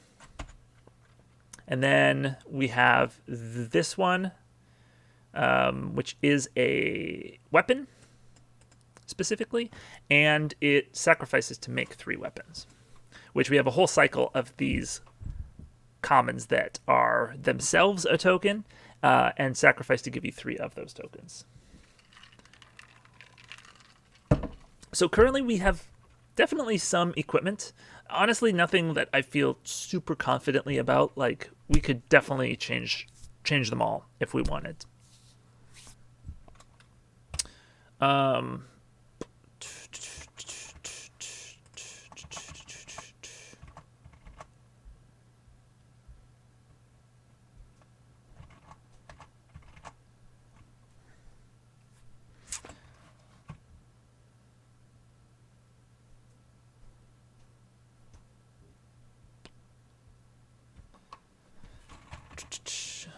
I still think the signpost uncommon should be a rare and make equip cost 1 less. Okay.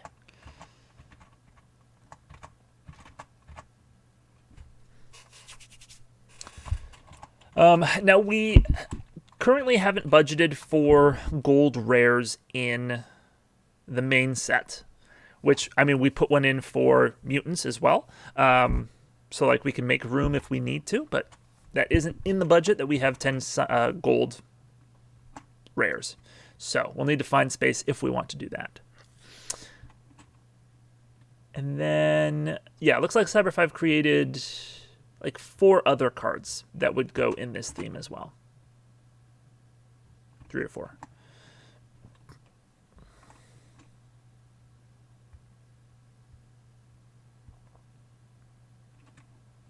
Non-creature artifacts are equipment in addition to their other types.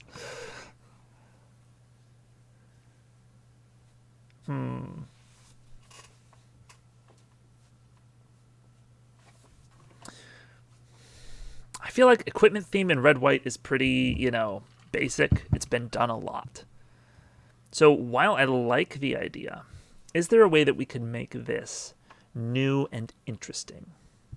Obviously, the weapon tokens are sort of a way to do that. So do we want to focus specifically on weapon tokens? That could make this card similar to the most recent 2/3 that turns into a 4/3 if you have a token. Yeah, like Briarbridge Tracker, I think.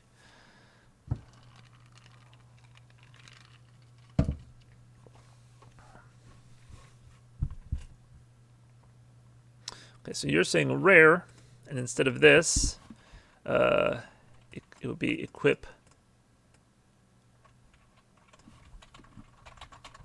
costs you pay, cost 1 less to activate. Something like that. So maybe make it a star 3 where its power is equal to the number of tokens you control.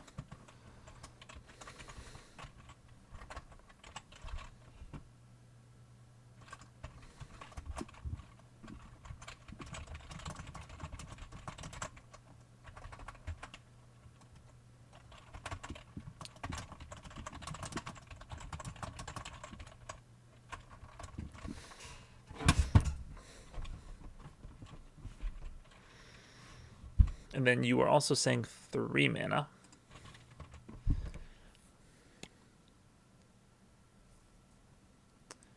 Now this is a highly synergistic build around rare.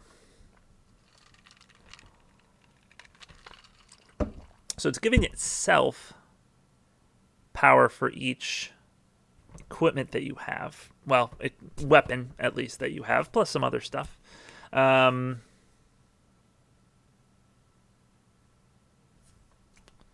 Yeah.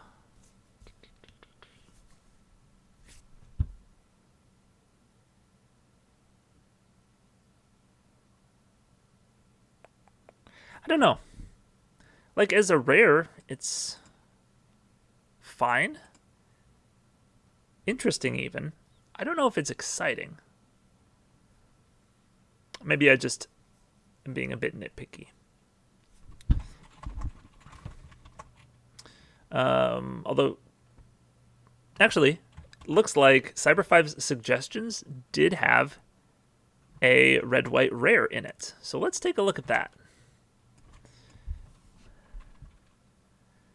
That is... No.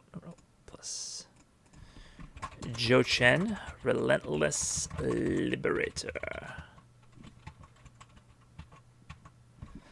And it is a legendary creature, human soldier.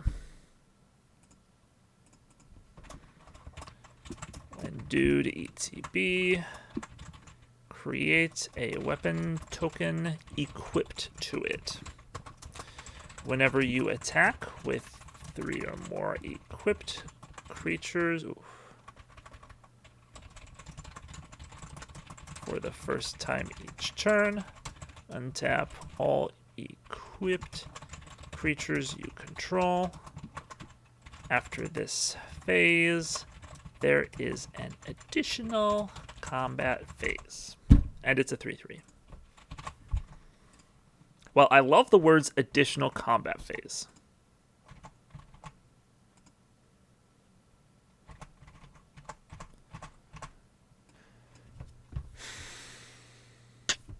I like the idea of maybe making red-white into a go-wide tokens matter color combo. Then it doesn't have to be weapon tokens. since you don't seem to be a big fan of the equipment theme. It's not that I'm not a fan of the equipment theme. It's that I want to make it distinct from other equipment themes. You know, we've had it in Zendikar Rising and Battle for Zendikar. And I feel like it's been in some other sets too, but definitely at least those two. And there's only so many themes you can do. You're going to have to repeat stuff eventually, but the question is, how can you repeat them in new, interesting ways? Oh, Neil Devar, yeah.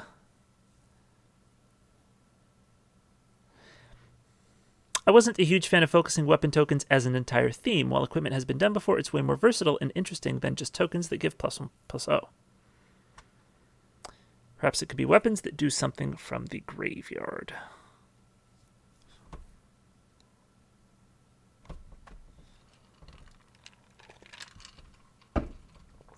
White-red Spellslinger.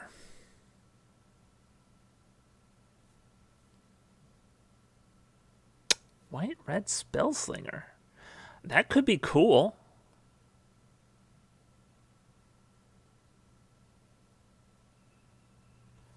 Then we flavor the red-white theme as using spells to defeat the monsters. Because again, these are like the field agents. Blaze Commando and Fire Servant.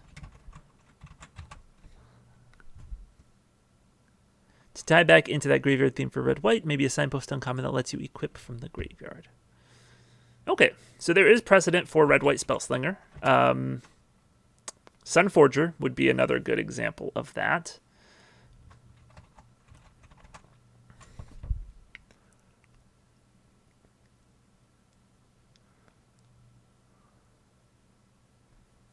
Could make a white card that fetches an artifact and puts it into your graveyard.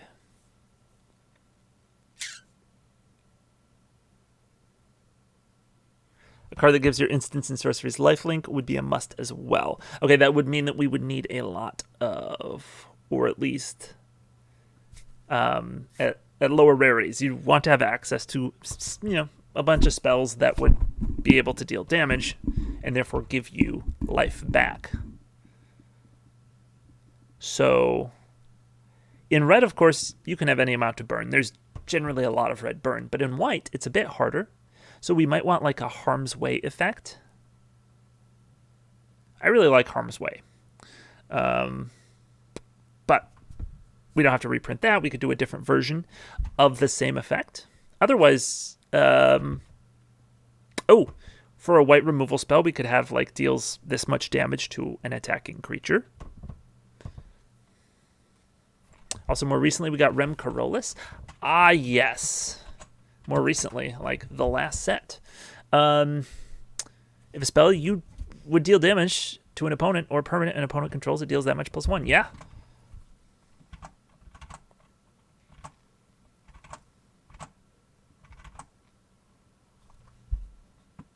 I think I do like this red-white Spellslinger vibe.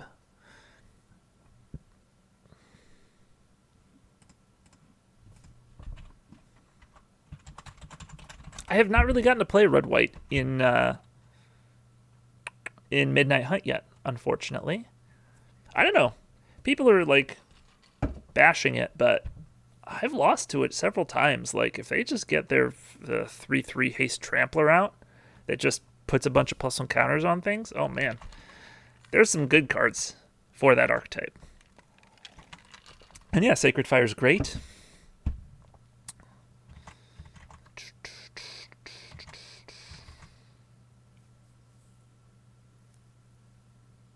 Target player gains 2 life, deal damage to target tapped creature equal to the amount of life you gained this turn. Ooh.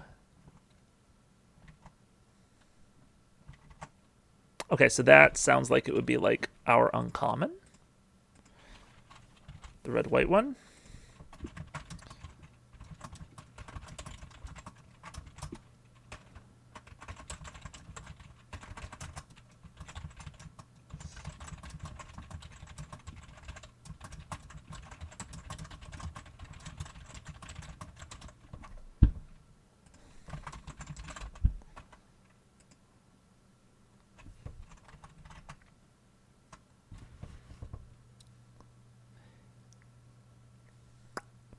When you draft around Corollas and burn down the house, I think it's clear what must be done.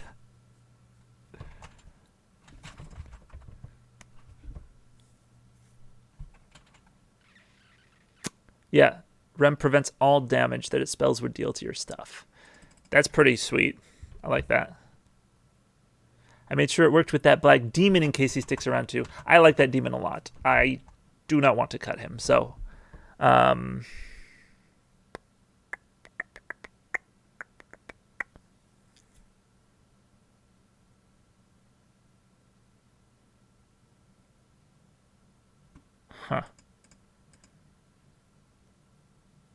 Of course, we also have one guy that cares about gaining 3 life in a turn, but he's green, so maybe that doesn't matter too much. One-sided sweepers are great fun and balanced. Changed my mind. Okay. Play against one. You wrote you gain life instead of target player. That, you're right. You were saying you worded it that way, and I didn't write it that way. Target player gains 2 life. Your original card was mono white, so it could work with some of these other... Oh, you're right. This is mono white. That's why you specified to target tapped creature.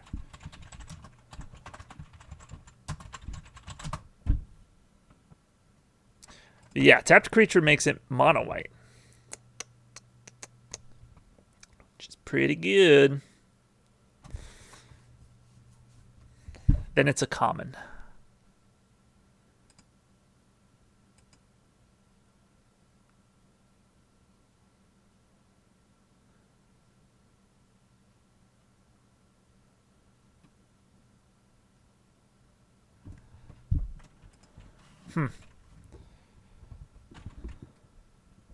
Because 2 life deal 2 is pretty poor in most situations.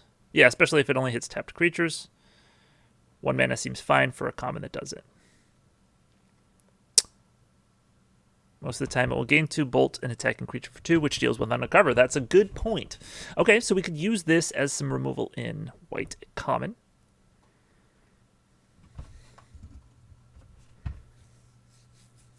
Yeah.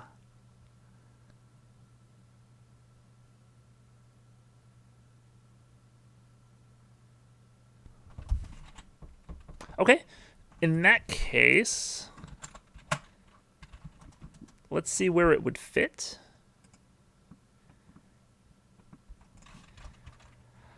Where's our removal? Okay. Oh, okay. So we have Last Breath is currently our removal. That is kind of in this slot. So it's exile target creature with power 2 or less. Its controller gains 4 life. It's a reprint. You can use it with the demon. It doesn't deal damage, which means it would not work if you're giving your spells lifelink. And yeah, it wouldn't work. It wouldn't get bigger, like deal more damage if you've gained more life this turn. Can I see the demon just so I know what we're always talking about? Oh, yeah, good point.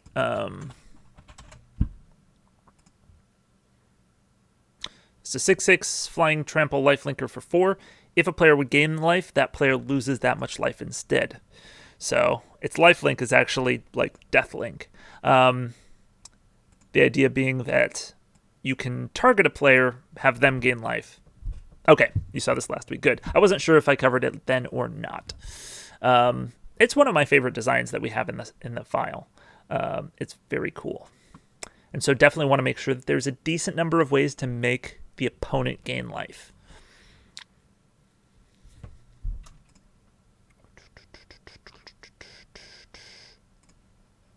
Okay, so do we prefer rearranging Life Force or Last Breath?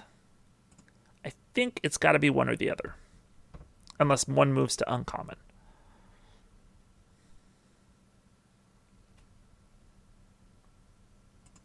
So you're having an Exquisite Blood, Pain, and Drain Orzhov theme. Not even. The theme in Black White is exploit, but we just have one single demon that can sort of exquisite blood, and so we want to make sure that there are a few ways to trigger it. It's not a huge theme.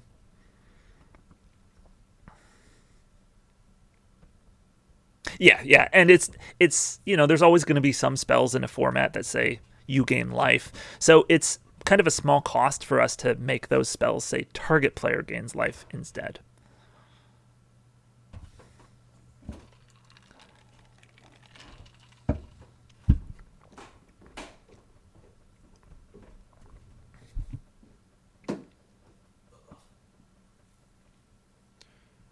Feel like the life force is more usable overall. Hey, what's going on?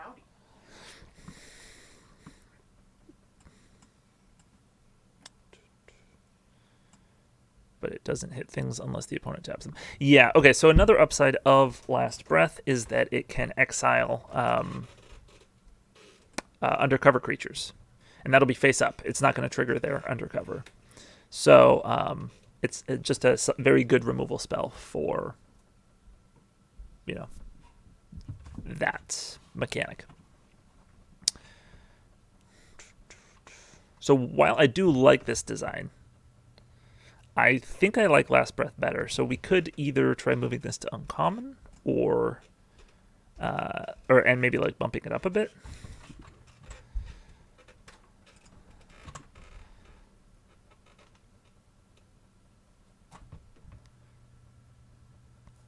This is very good in best of 3 and okay to solid in best of 1.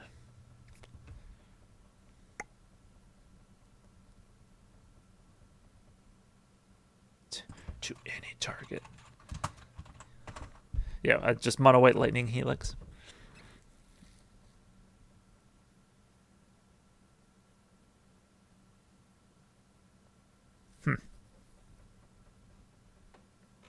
Okay, well, I guess going back to Lightning Strike. That's funny.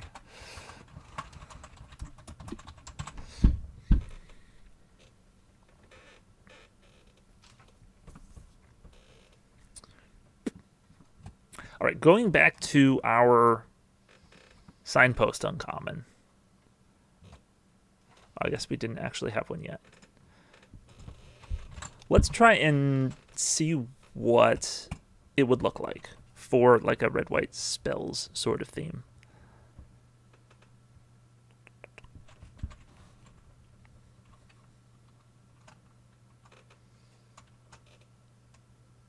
So I guess in Midnight Hunt, there are like 2 of the signpost cards. Obviously, there's 4 for each color pair, but 2 of them are actually really spellsy, which is interesting because it's a very minute, like very small theme.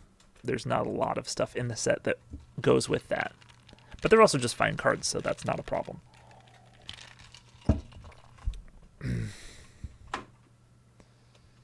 Okay, so obviously we could just do something along the lines of, a creature that says your instants and sorceries have lifelink. Let me find the text on that.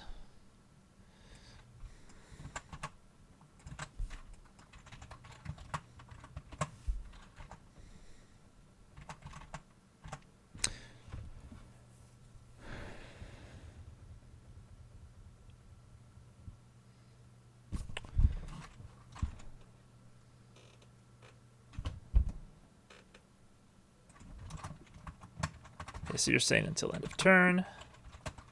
And then our name deals 2 damage to... Might be able to get away with any target. Kind of lets you combo off without getting out of hand.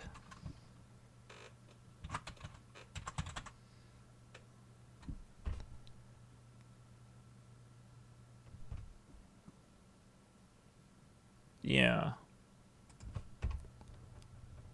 I guess the question is just then how often are you going to be able to like use this and then another burn spell on top of it in the same turn?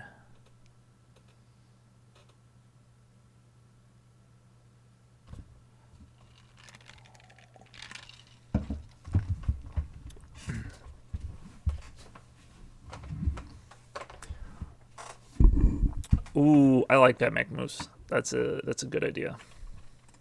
So that's like a creature ability. Might be more of a rare ability.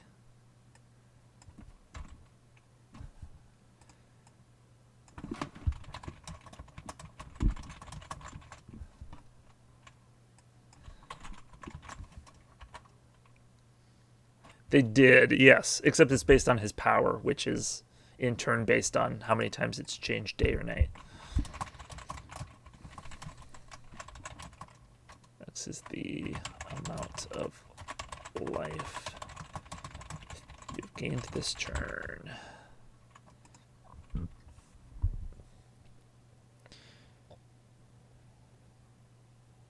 We just cast buff cantrips. It has nothing to do with day-night. Pretty sure it does. Vadric. Astral Archmage. Yeah, whenever day becomes night or night becomes day, put a +1/+1 counter on Vadric. And then instant and sorcery spells you cast cost X less to cast, where X is Vadric's power. I mean, buff spells would work, but he has a built-in way to grow power. I mean, it doesn't matter because you don't use it for that.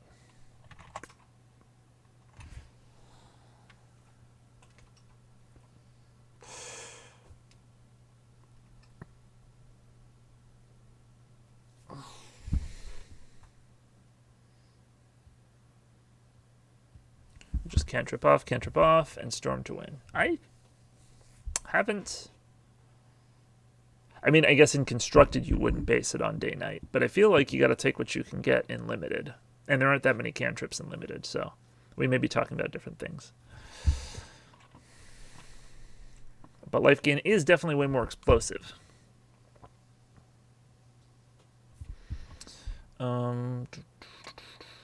This does feel like a rare, but I like it.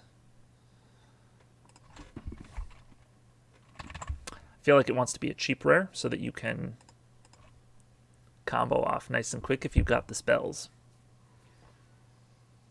So then we do need like a life gain cantrip.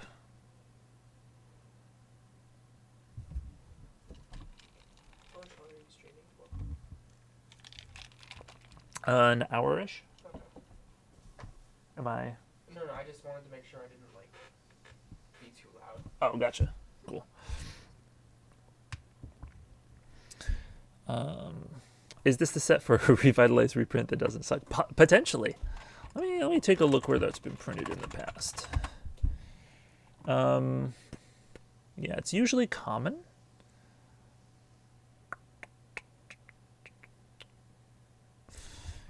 Yeah. So we would need to make room at common, or we could make a virtual reprint that's target player gains that much life. Draw a card. Yes, that is correct, Flynn. Constructed, you just buff him a few times and cast Grape Shot. Yeah, that makes sense, Magmoose.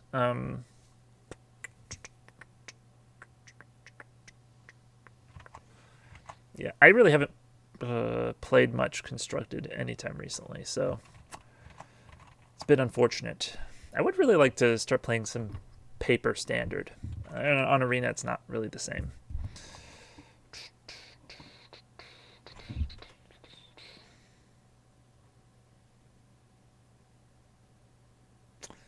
And 21 had the weird gained 3 life this turn theme, which was alright but not good enough to run Revitalize. Really? I don't think I really got to play that theme, but I would think you'd still, if you got the payoffs, Revitalize might be good enough there.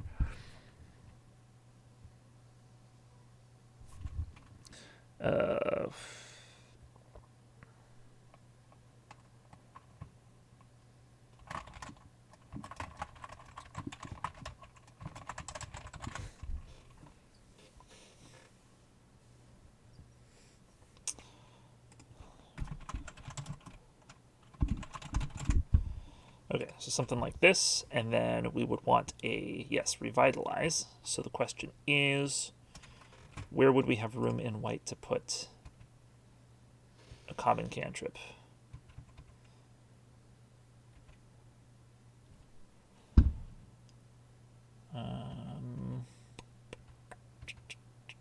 Probably past all the creatures. right, so there's removal, removal, removal. White blue is still kind of artifacty, so even if we're not going the equipment route, we might still want artifacts. But we could probably cut this for now. Here's our current life gain spell. It's a tiny reanimate. Actually, red-white is no longer reanimate, so let's just cut this. Could be you, could be target player. Mono white thermo alchemist that gains 1 life. Yes.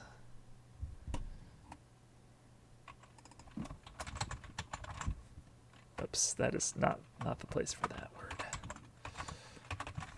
Yeah, that's a really good idea. So probably also uncommon.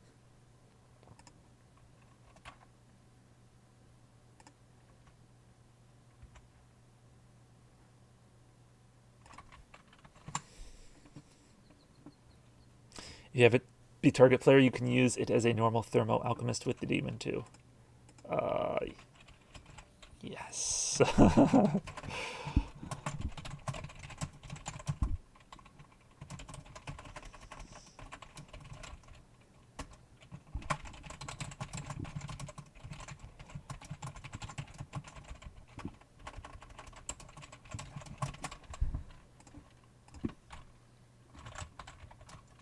Thermo alchemist. Let me just make sure I got the wording right.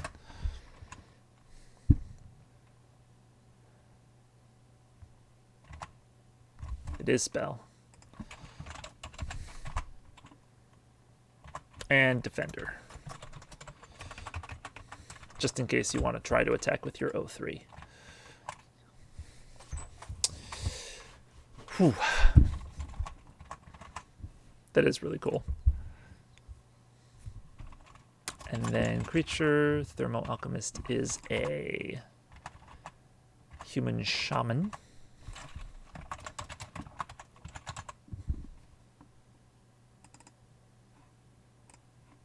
Feels like a weird type. That's a really, really good idea. Okay. So now we need a name. Cleric. Yeah, that makes some more sense. I'll just chill because I don't want to like get in your way. Okay. Or are you gonna play Phasma? Yeah. Oh. Yeah. That's fine. Sorry. I totally make it wait. So. Okay. I'll make sure to be finished up at like 9. Okay. No worries. Take Cool. your time. It's cool to listen to.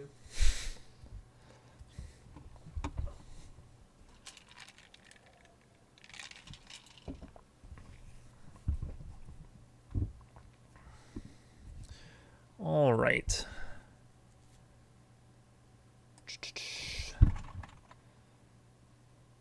So I guess instead of Thermo Alchemist, it could be some other type. Thermal Spring Healer, that's cute.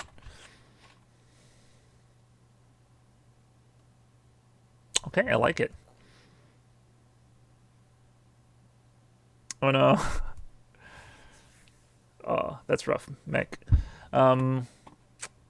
Well, if I don't get the chance to say goodbye later, thanks for stopping by, helping out, giving some great suggestions.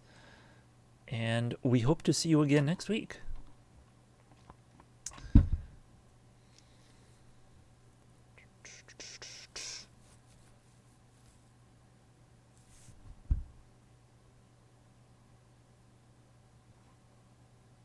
%6 left. Okay, we'll try and make it count.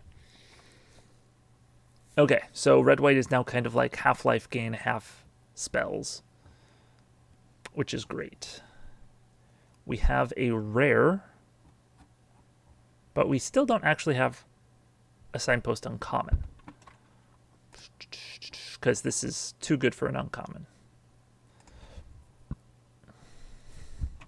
So I guess we can make this RZ09. Lightning Helix.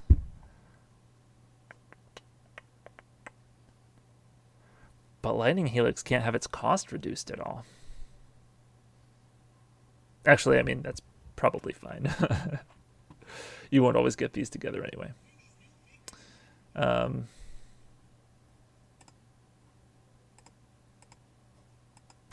Yeah, I mean, it's very good. So we could do Lightning Helix, but it's not like a build around. I guess the Signpost Uncommons don't need to be build arounds. They just need to be good, quite good in that deck, but not necessarily worth splashing for. That's War Leader's Helix. Flavorfully, it wouldn't fit here, so we would have to rename it if we wanted to make it like a functional reprint.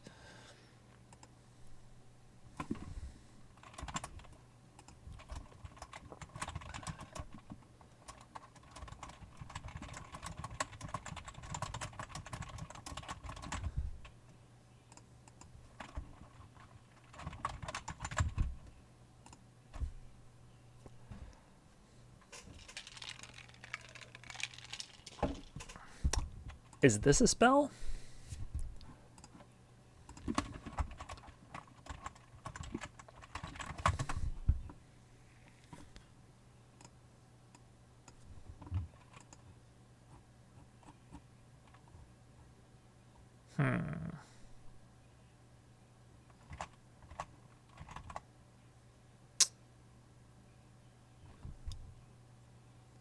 That works. Its removal and can be reduced indefinitely by the rare. Yeah, that was my thinking.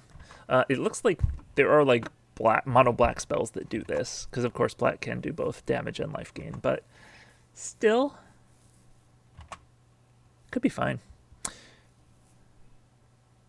And then Mech Moose is suggesting, oh no, bye Mech, suggesting draw a card if you gained 3 or more life this turn.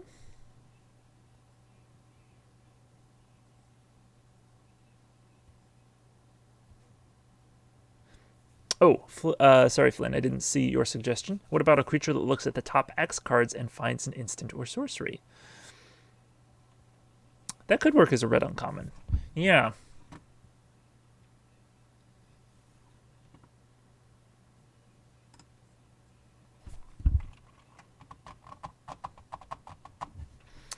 All right, so we can call this some kind of helix.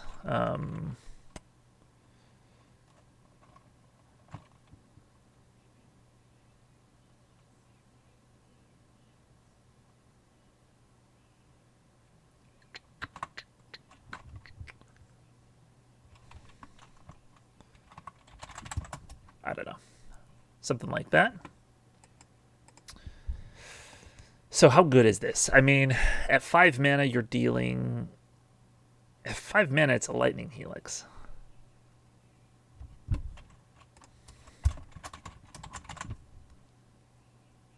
We could just tack on draw a card, because you're never going to be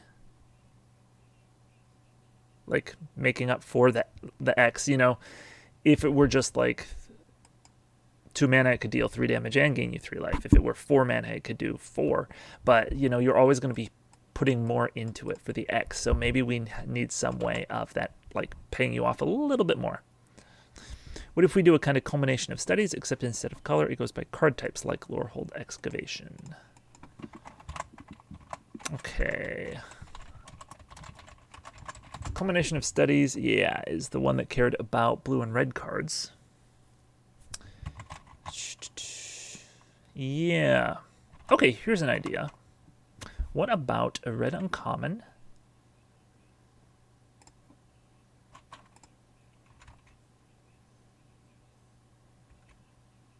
Wow, I just didn't name any of these, but we designed a bunch of them. Okay, here's one. So it would be like 4 mana. When card name ETB, exile the top. No. Exile cards from your library until you exile an instant or sorcery card. Reveal cards from your library until you reveal an instant or sorcery card. Exile that card.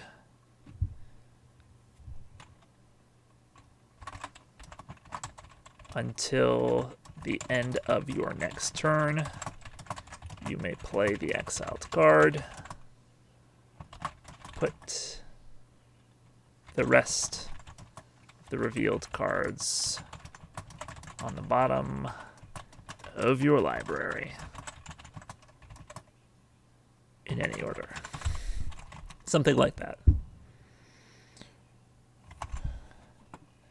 It's not quite culmination of studies, but it like...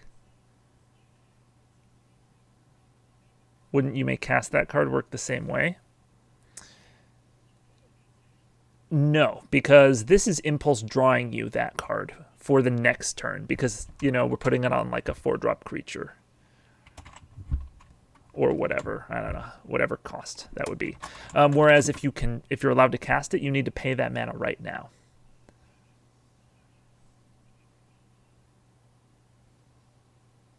I mean the wording only. Wouldn't you make cast? Oh. Yes. You're right. You may cast that card. Good call.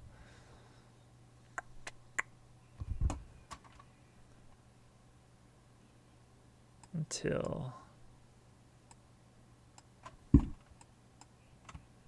Yeah.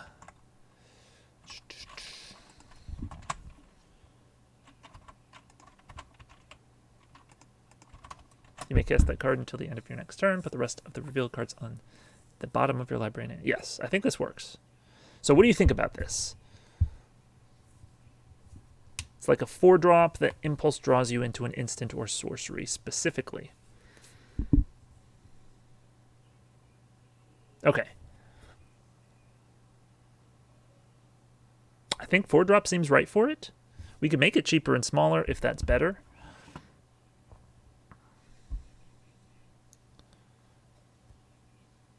Kind of like Furious Rise, but more focused and on a decent creature. Yes. Yes.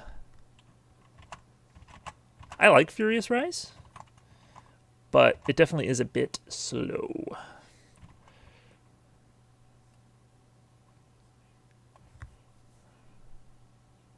I think the random nature and it being an uncommon is like Ardent Elementalist. Yeah, that's definitely a card that I was thinking of while I was making it.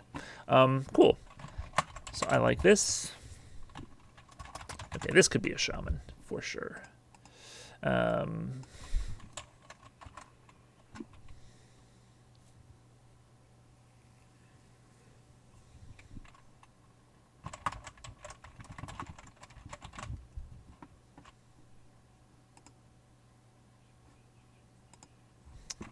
Cool. Then, of course, we need to make sure that we have good spells to get.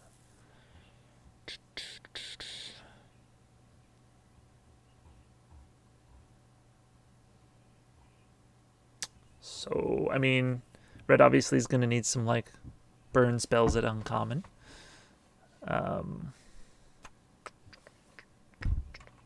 Is there a red wrath? Yes. Where is it at? Vaporize. So it's X, red, red, red. Hey, it's another card that combos with the cost reduction effect. Deals X damage to each creature, and then it basically tramples over all those creatures. Yeah, so we have a card in our case files that can give the opponent's creatures so that your damage tramples over those tokens.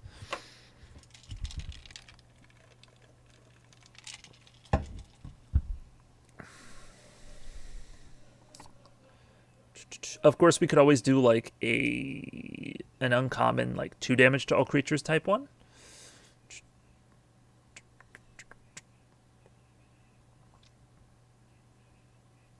If we need. I guess that could make sense since there's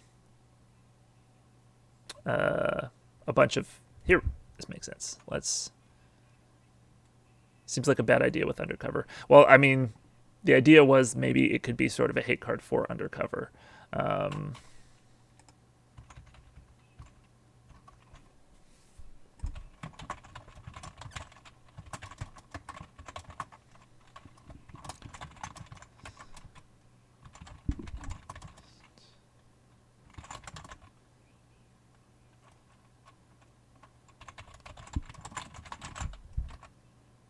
to all colorless creatures,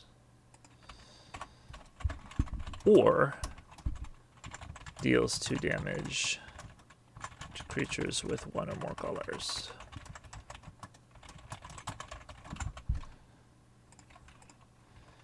Is then this way you can choose whether you're hitting colorless stuff or not.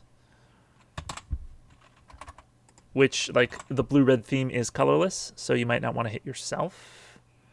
But this can also hit, like, the artifact tokens, which are basic, like, 1/1 tokens for the set.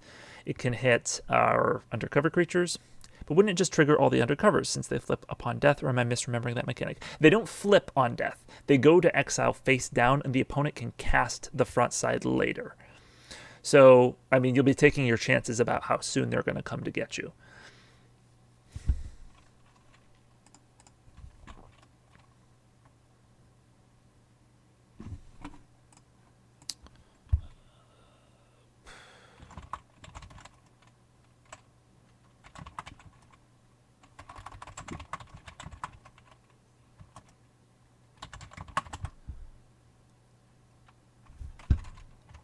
It is each. To each colorless creature. To each creature with 1 or more colors. Cool. And then, I guess because you have the choice, Crush the Weak is a sorcery. Okay, cool. Yeah, let's go with that. See, I was thinking of Fiery Cannonade.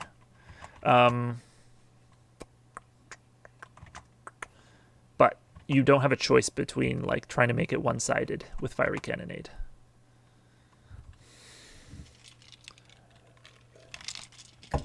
Yeah, it still can be one-sided if you are very piratey, but yeah.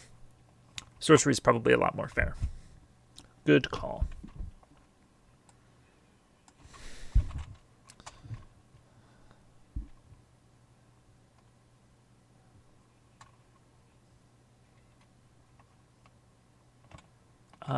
Now we need a name.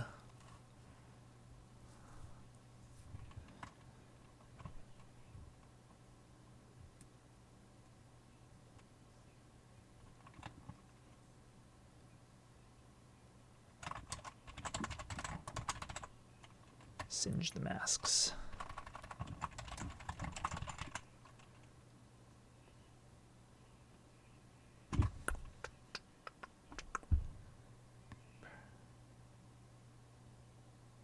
Good enough.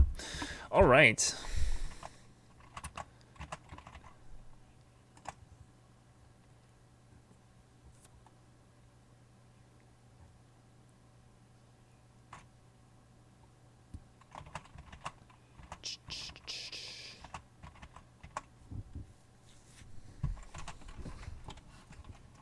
Since it's undercover hate, kind of might be too specific, and hidden colored is anti-flavor. Yeah. But also, I'm not too terribly worried about the card name right now, so seems reasonable. Let's roll with it. Okay, this is cool. Let me just take a look at the Discord, make sure that there's nothing else to... nothing else that we want to consider putting in. Looks like a lot of the other ones are very equipment themed, which we decided to shy away from. There's only 2 other suggestions that we have. One of them is for a case file, so let's go over there.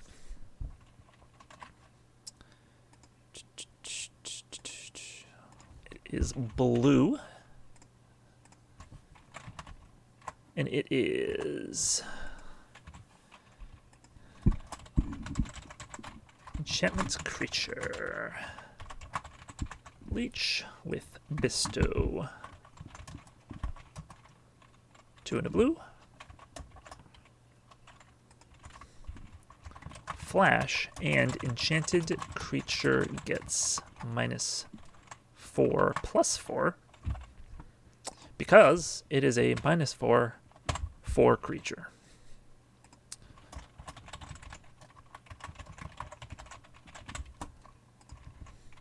And just give it its own number. And of course, We'll need to give it the enchantment frame, the Nyx frame.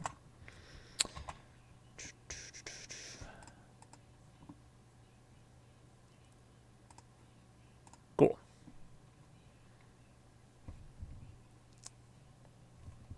Seems cool.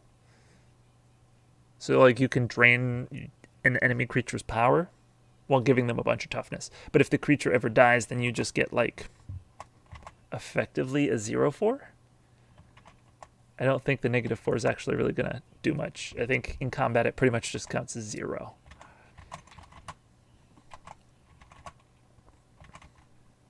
Okay, that's one design. And then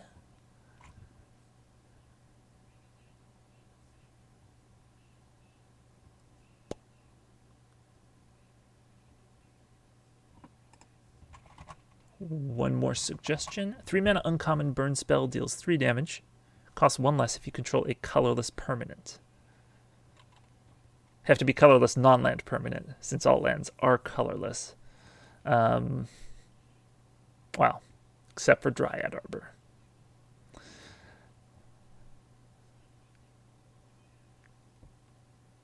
Okay. Yeah. Or maybe in reverse, costs 1 less if it targets a colorless. I would say it makes more sense for it to cost less if you control colorless, because red-blue is sort of our colorless matters theme.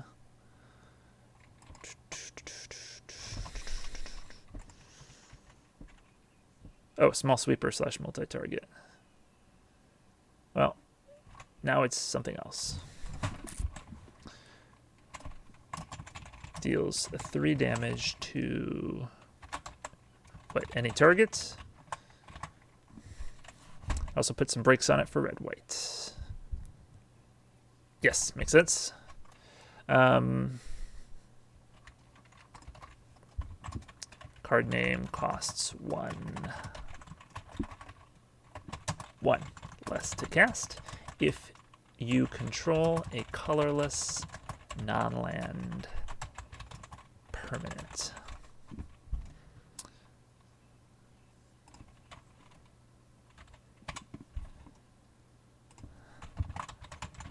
Instant. Oh boy. This is like lightning strike, but more expansive.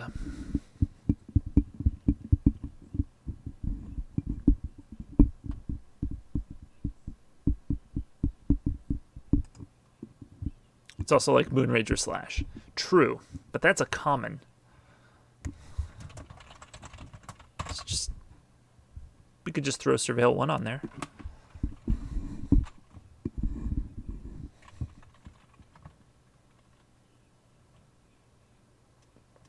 Or any of those kind of 3 damage spells.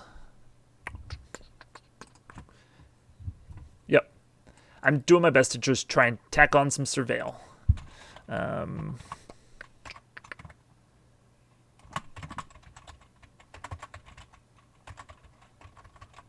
Rigorous testing, we'll call it, to see if it confirms your hypothesis.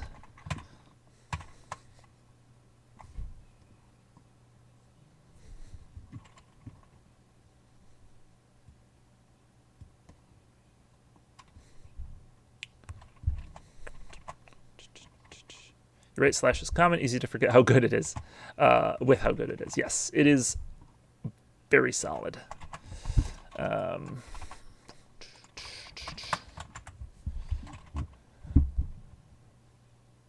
Lightning Bolt. That's cute. I had not heard that, but that name for it, but I like it.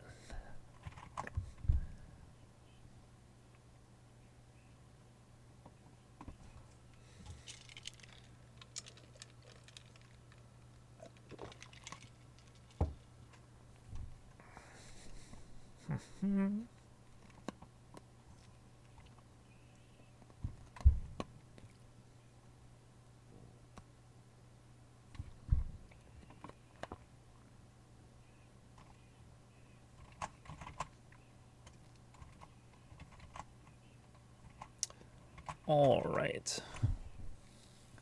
Well, that about covers what was in the Discord. We had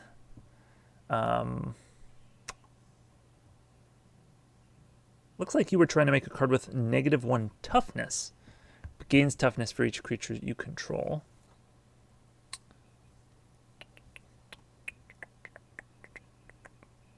But then changed it to make it 0 and not count itself, or make it more powerful and not to count itself, so the drawback is greater. But so the benefits have plenty of options.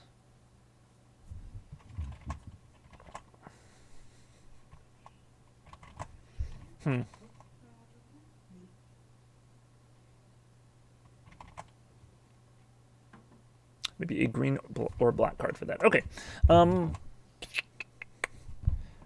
Well, it seems like, yeah. Chat's dying out a bit, and I'm going to have to get off before too terribly long anyway. So, yeah, let's design this. This can be our last card, and then we'll call it a night.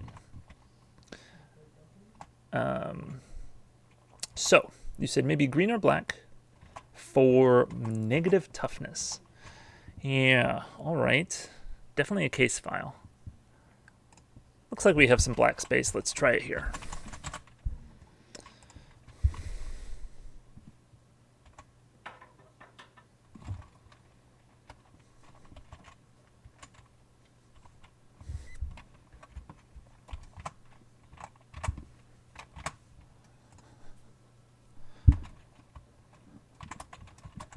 So it would like get +1/+1 for each something you have, right?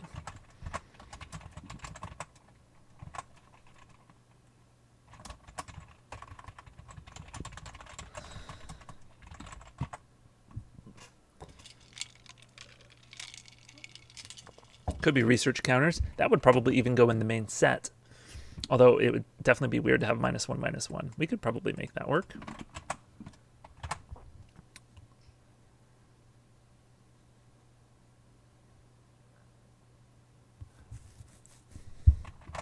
How does one get research counters? It is tacked on to various cards. Like, here we go. 1/1 for 2. When it dies, you lose a life. Draw a card, get a research counter. We have a removal spell. You get a research counter, and then target creature gets -X/-X based on the number of counters you have. You can generally only get one at a time. Most cards only give you one in general, but there may be a couple like higher rarity ones that can repeatedly get you some.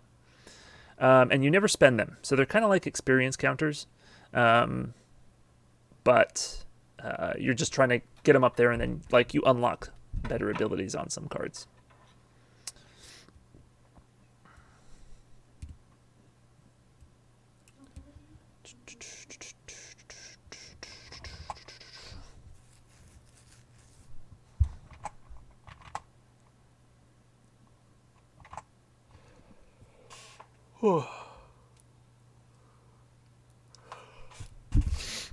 Yeah, could be reasonable. How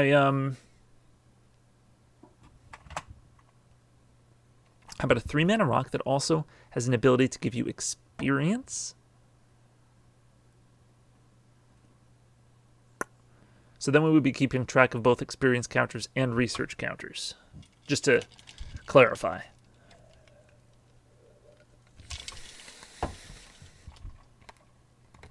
Okay, cool.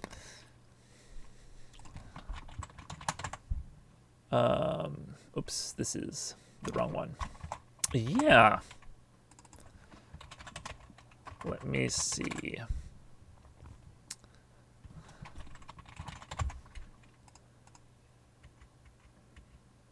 Yeah, we don't have any that do that currently. Yeah, sorry. I guess I got that in your head. Yeah, that's a good idea.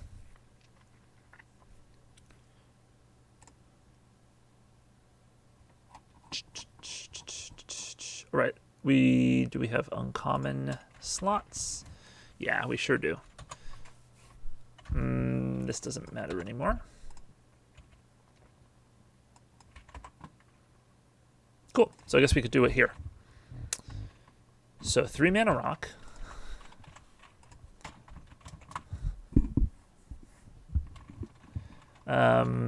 Obviously, we can have it tap to add 1 mana of any color. And then how do we want to have it give you experience? We could just have it be like tap sacrifice. You get an experience. You get. Now I'm saying it. Research. Q? No, not Q, obviously. That's. What was it? V? I think it was V. There we go. So you're saying 4 tap. But maybe because it's so expensive to do, this could be one of the few cards that could get you multiple at a time.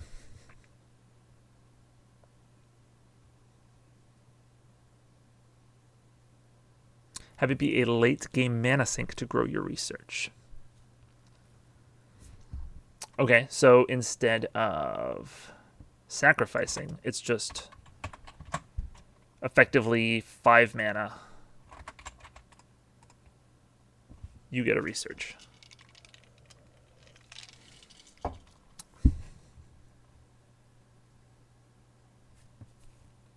Yeah, we're trying to make it not too easy to like stack up a lot of research, but I think if you're spending 5 mana to do it, that seems reasonable.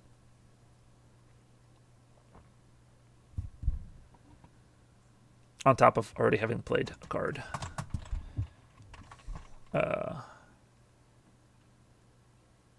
Yes, and at uncommon. So yeah, it won't be happening as often. I think this is probably fine. Actually, I think this is a pretty good design. Some kind of microscope.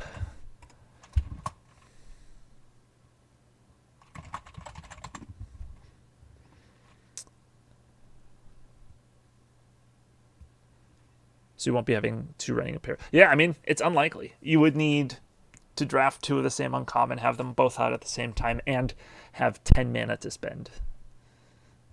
Or I guess 8, if you're not counting the mana rocks themselves. Way too horrible to be played in any constructed format.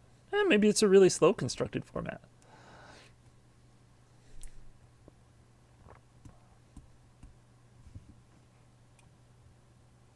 Cool. I like this design. And then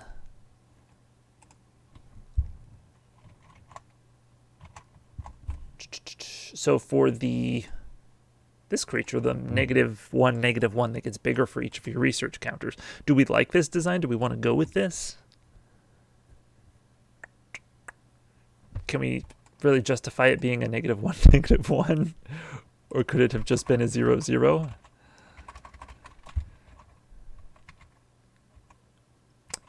It could be a monolith, or whatever they call it in 2001.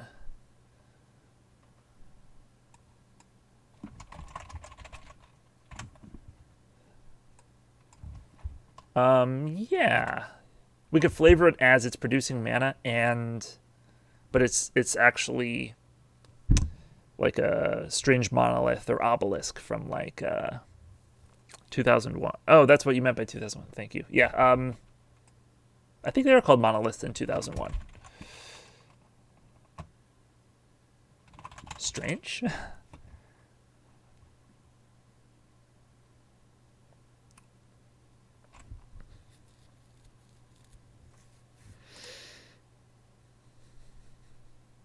Okay, so yeah, back to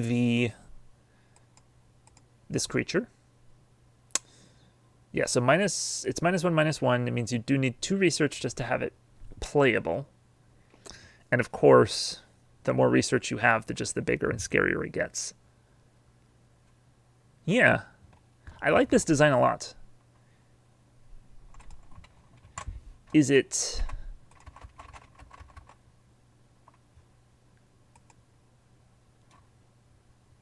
Research counter can be replaced. Oh.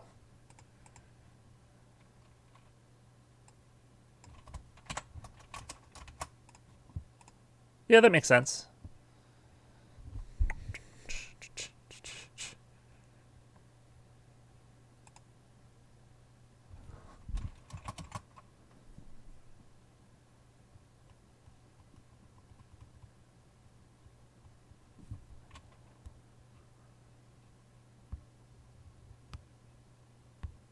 This creature could be called Abstract Collector, as knowledge is an abstract concept to collect.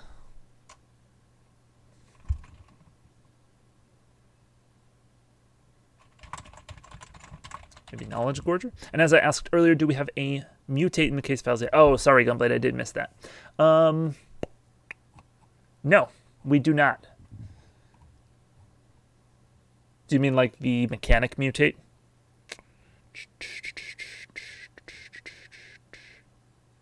Yes, you said 0/0 mutate creature. Okay, so then, yeah, you can like only mutate it onto something else. It doesn't really work if you just play it straight up. Okay.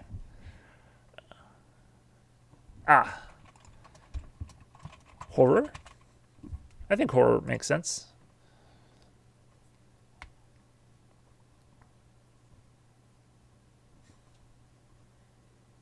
Okay, what color are you thinking for the mutate Gunblade?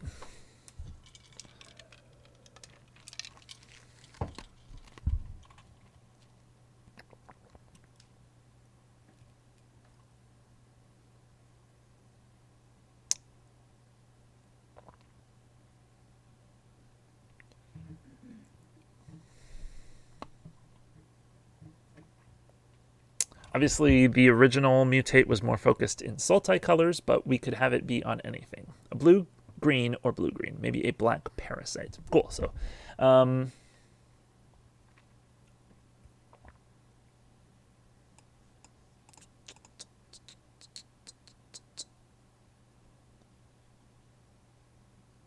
actually, this is no longer in this file. It needs to go into here.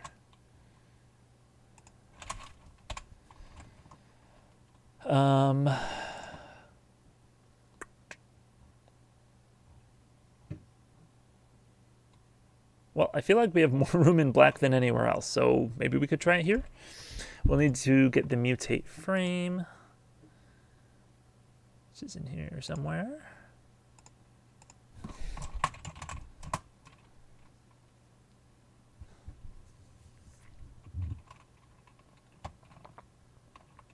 You know, whatever it needs to cost. Okay. So it's a 0/0. So it doesn't really make sense to play it out by itself, since it's just going to die. And when you do mutate, it doesn't make sense to put it on top of the creature, since it's just going to die. You need to put it below. So what abilities does this give that's like interesting and unique?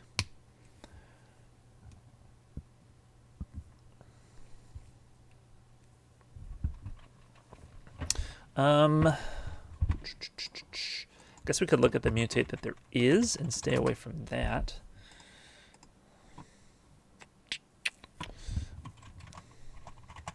Okay, the black ones that exist so far make each opponent discard, sack a creature. You can destroy a target creature or planeswalker, drain the opponent based on the number of times it's mutated, or steal the top card of each opponent's library.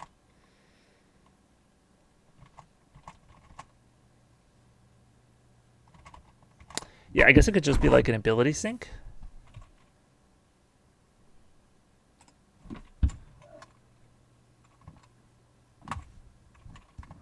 So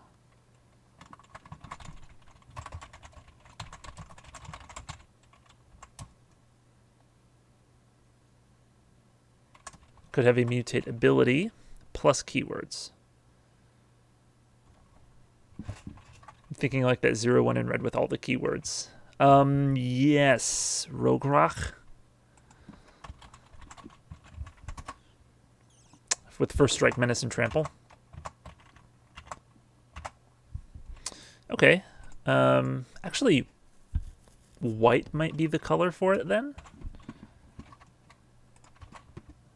Oops. White has, I feel like, the most keywords. Lifelink, First Strike, Flying, Vigilance. If we just want a bunch of keywords. When this creature mutates, do a thing.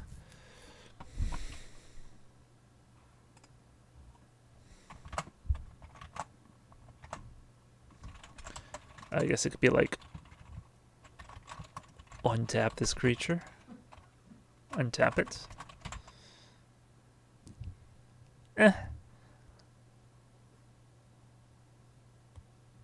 We can make it rare. I'm just sort of trying to brainstorm what would be an interesting mutate.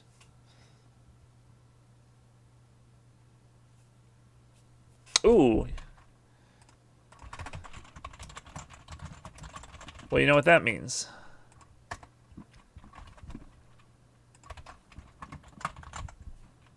Flash!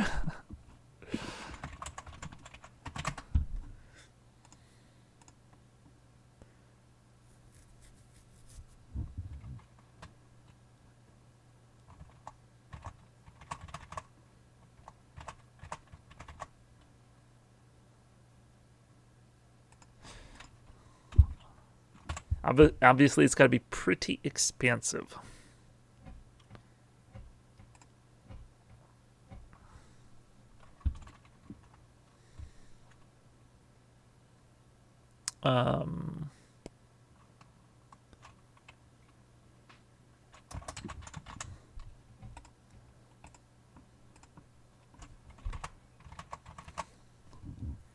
Oh, hey, look, it's a premium combat trick. Well, doesn't give any power or toughness.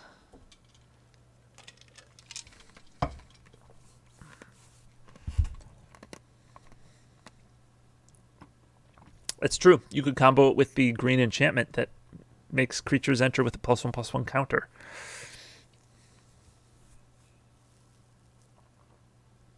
Which would be pretty silly, but good.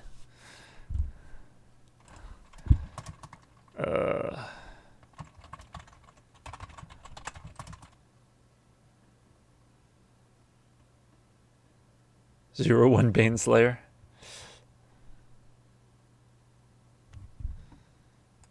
Yeah, I mean, we could have it be like a 0/1, so it's like has potential to enter, and then put +1/+1 counters on it later. I mean, I know that's not quite your original concept, Gunblade, but could work well.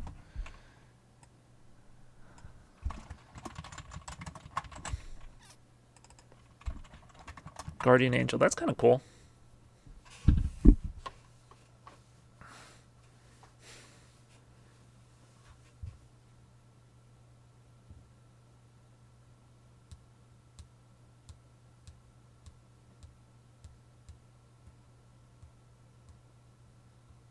Oh, you're right, it is, isn't it?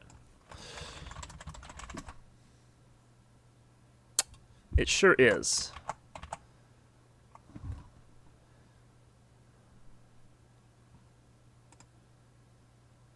Oh, there is. And it is an instant.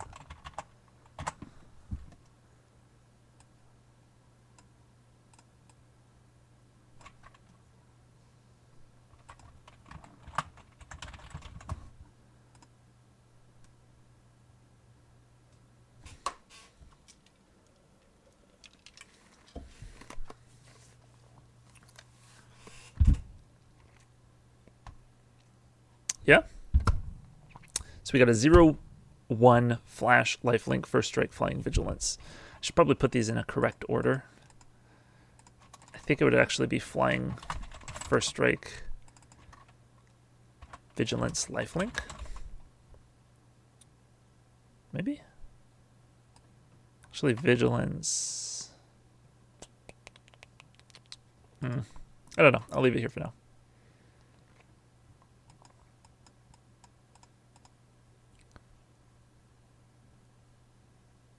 Okay. Think vigilance before first strike. Yeah.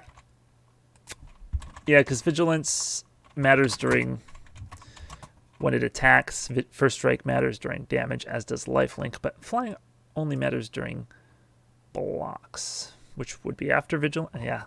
But I think flying usually comes first in general.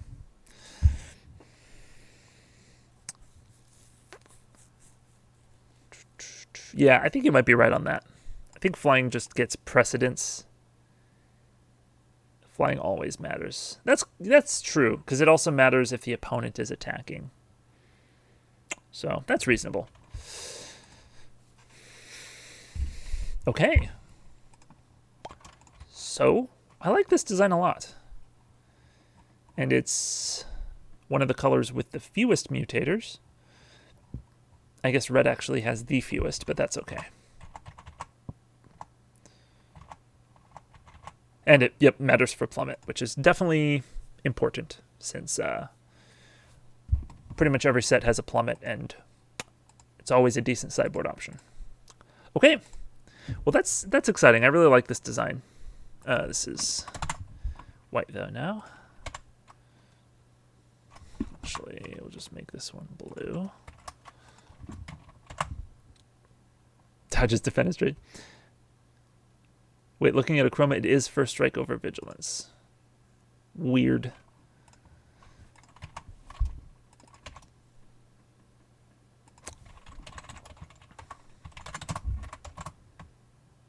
Maybe because this also matters on defense? I mean, but so does this.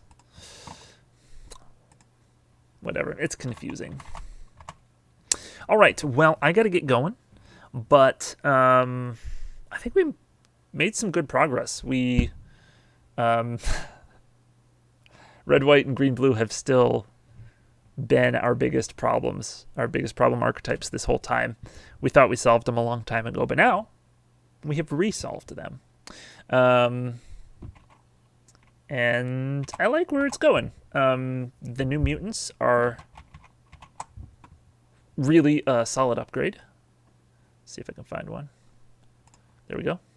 And then for red white, we're just doing spell slingers, which is pretty exciting to me as well, since that's not something that's super common in red white, and we've got a couple cool designs for that. So I know tonight's stream was a little bit more low key, but thank you everyone who showed up and suggested some cards, and hope to see you all again next week. I'll let you know in the Discord what days I'll be streaming. Oh, well, I'm glad I could motivate you to start working on some stuff as well, Flynn. I definitely have always loved making my own Magic sets, so I'm glad that you do too. All right, have a good night, everybody.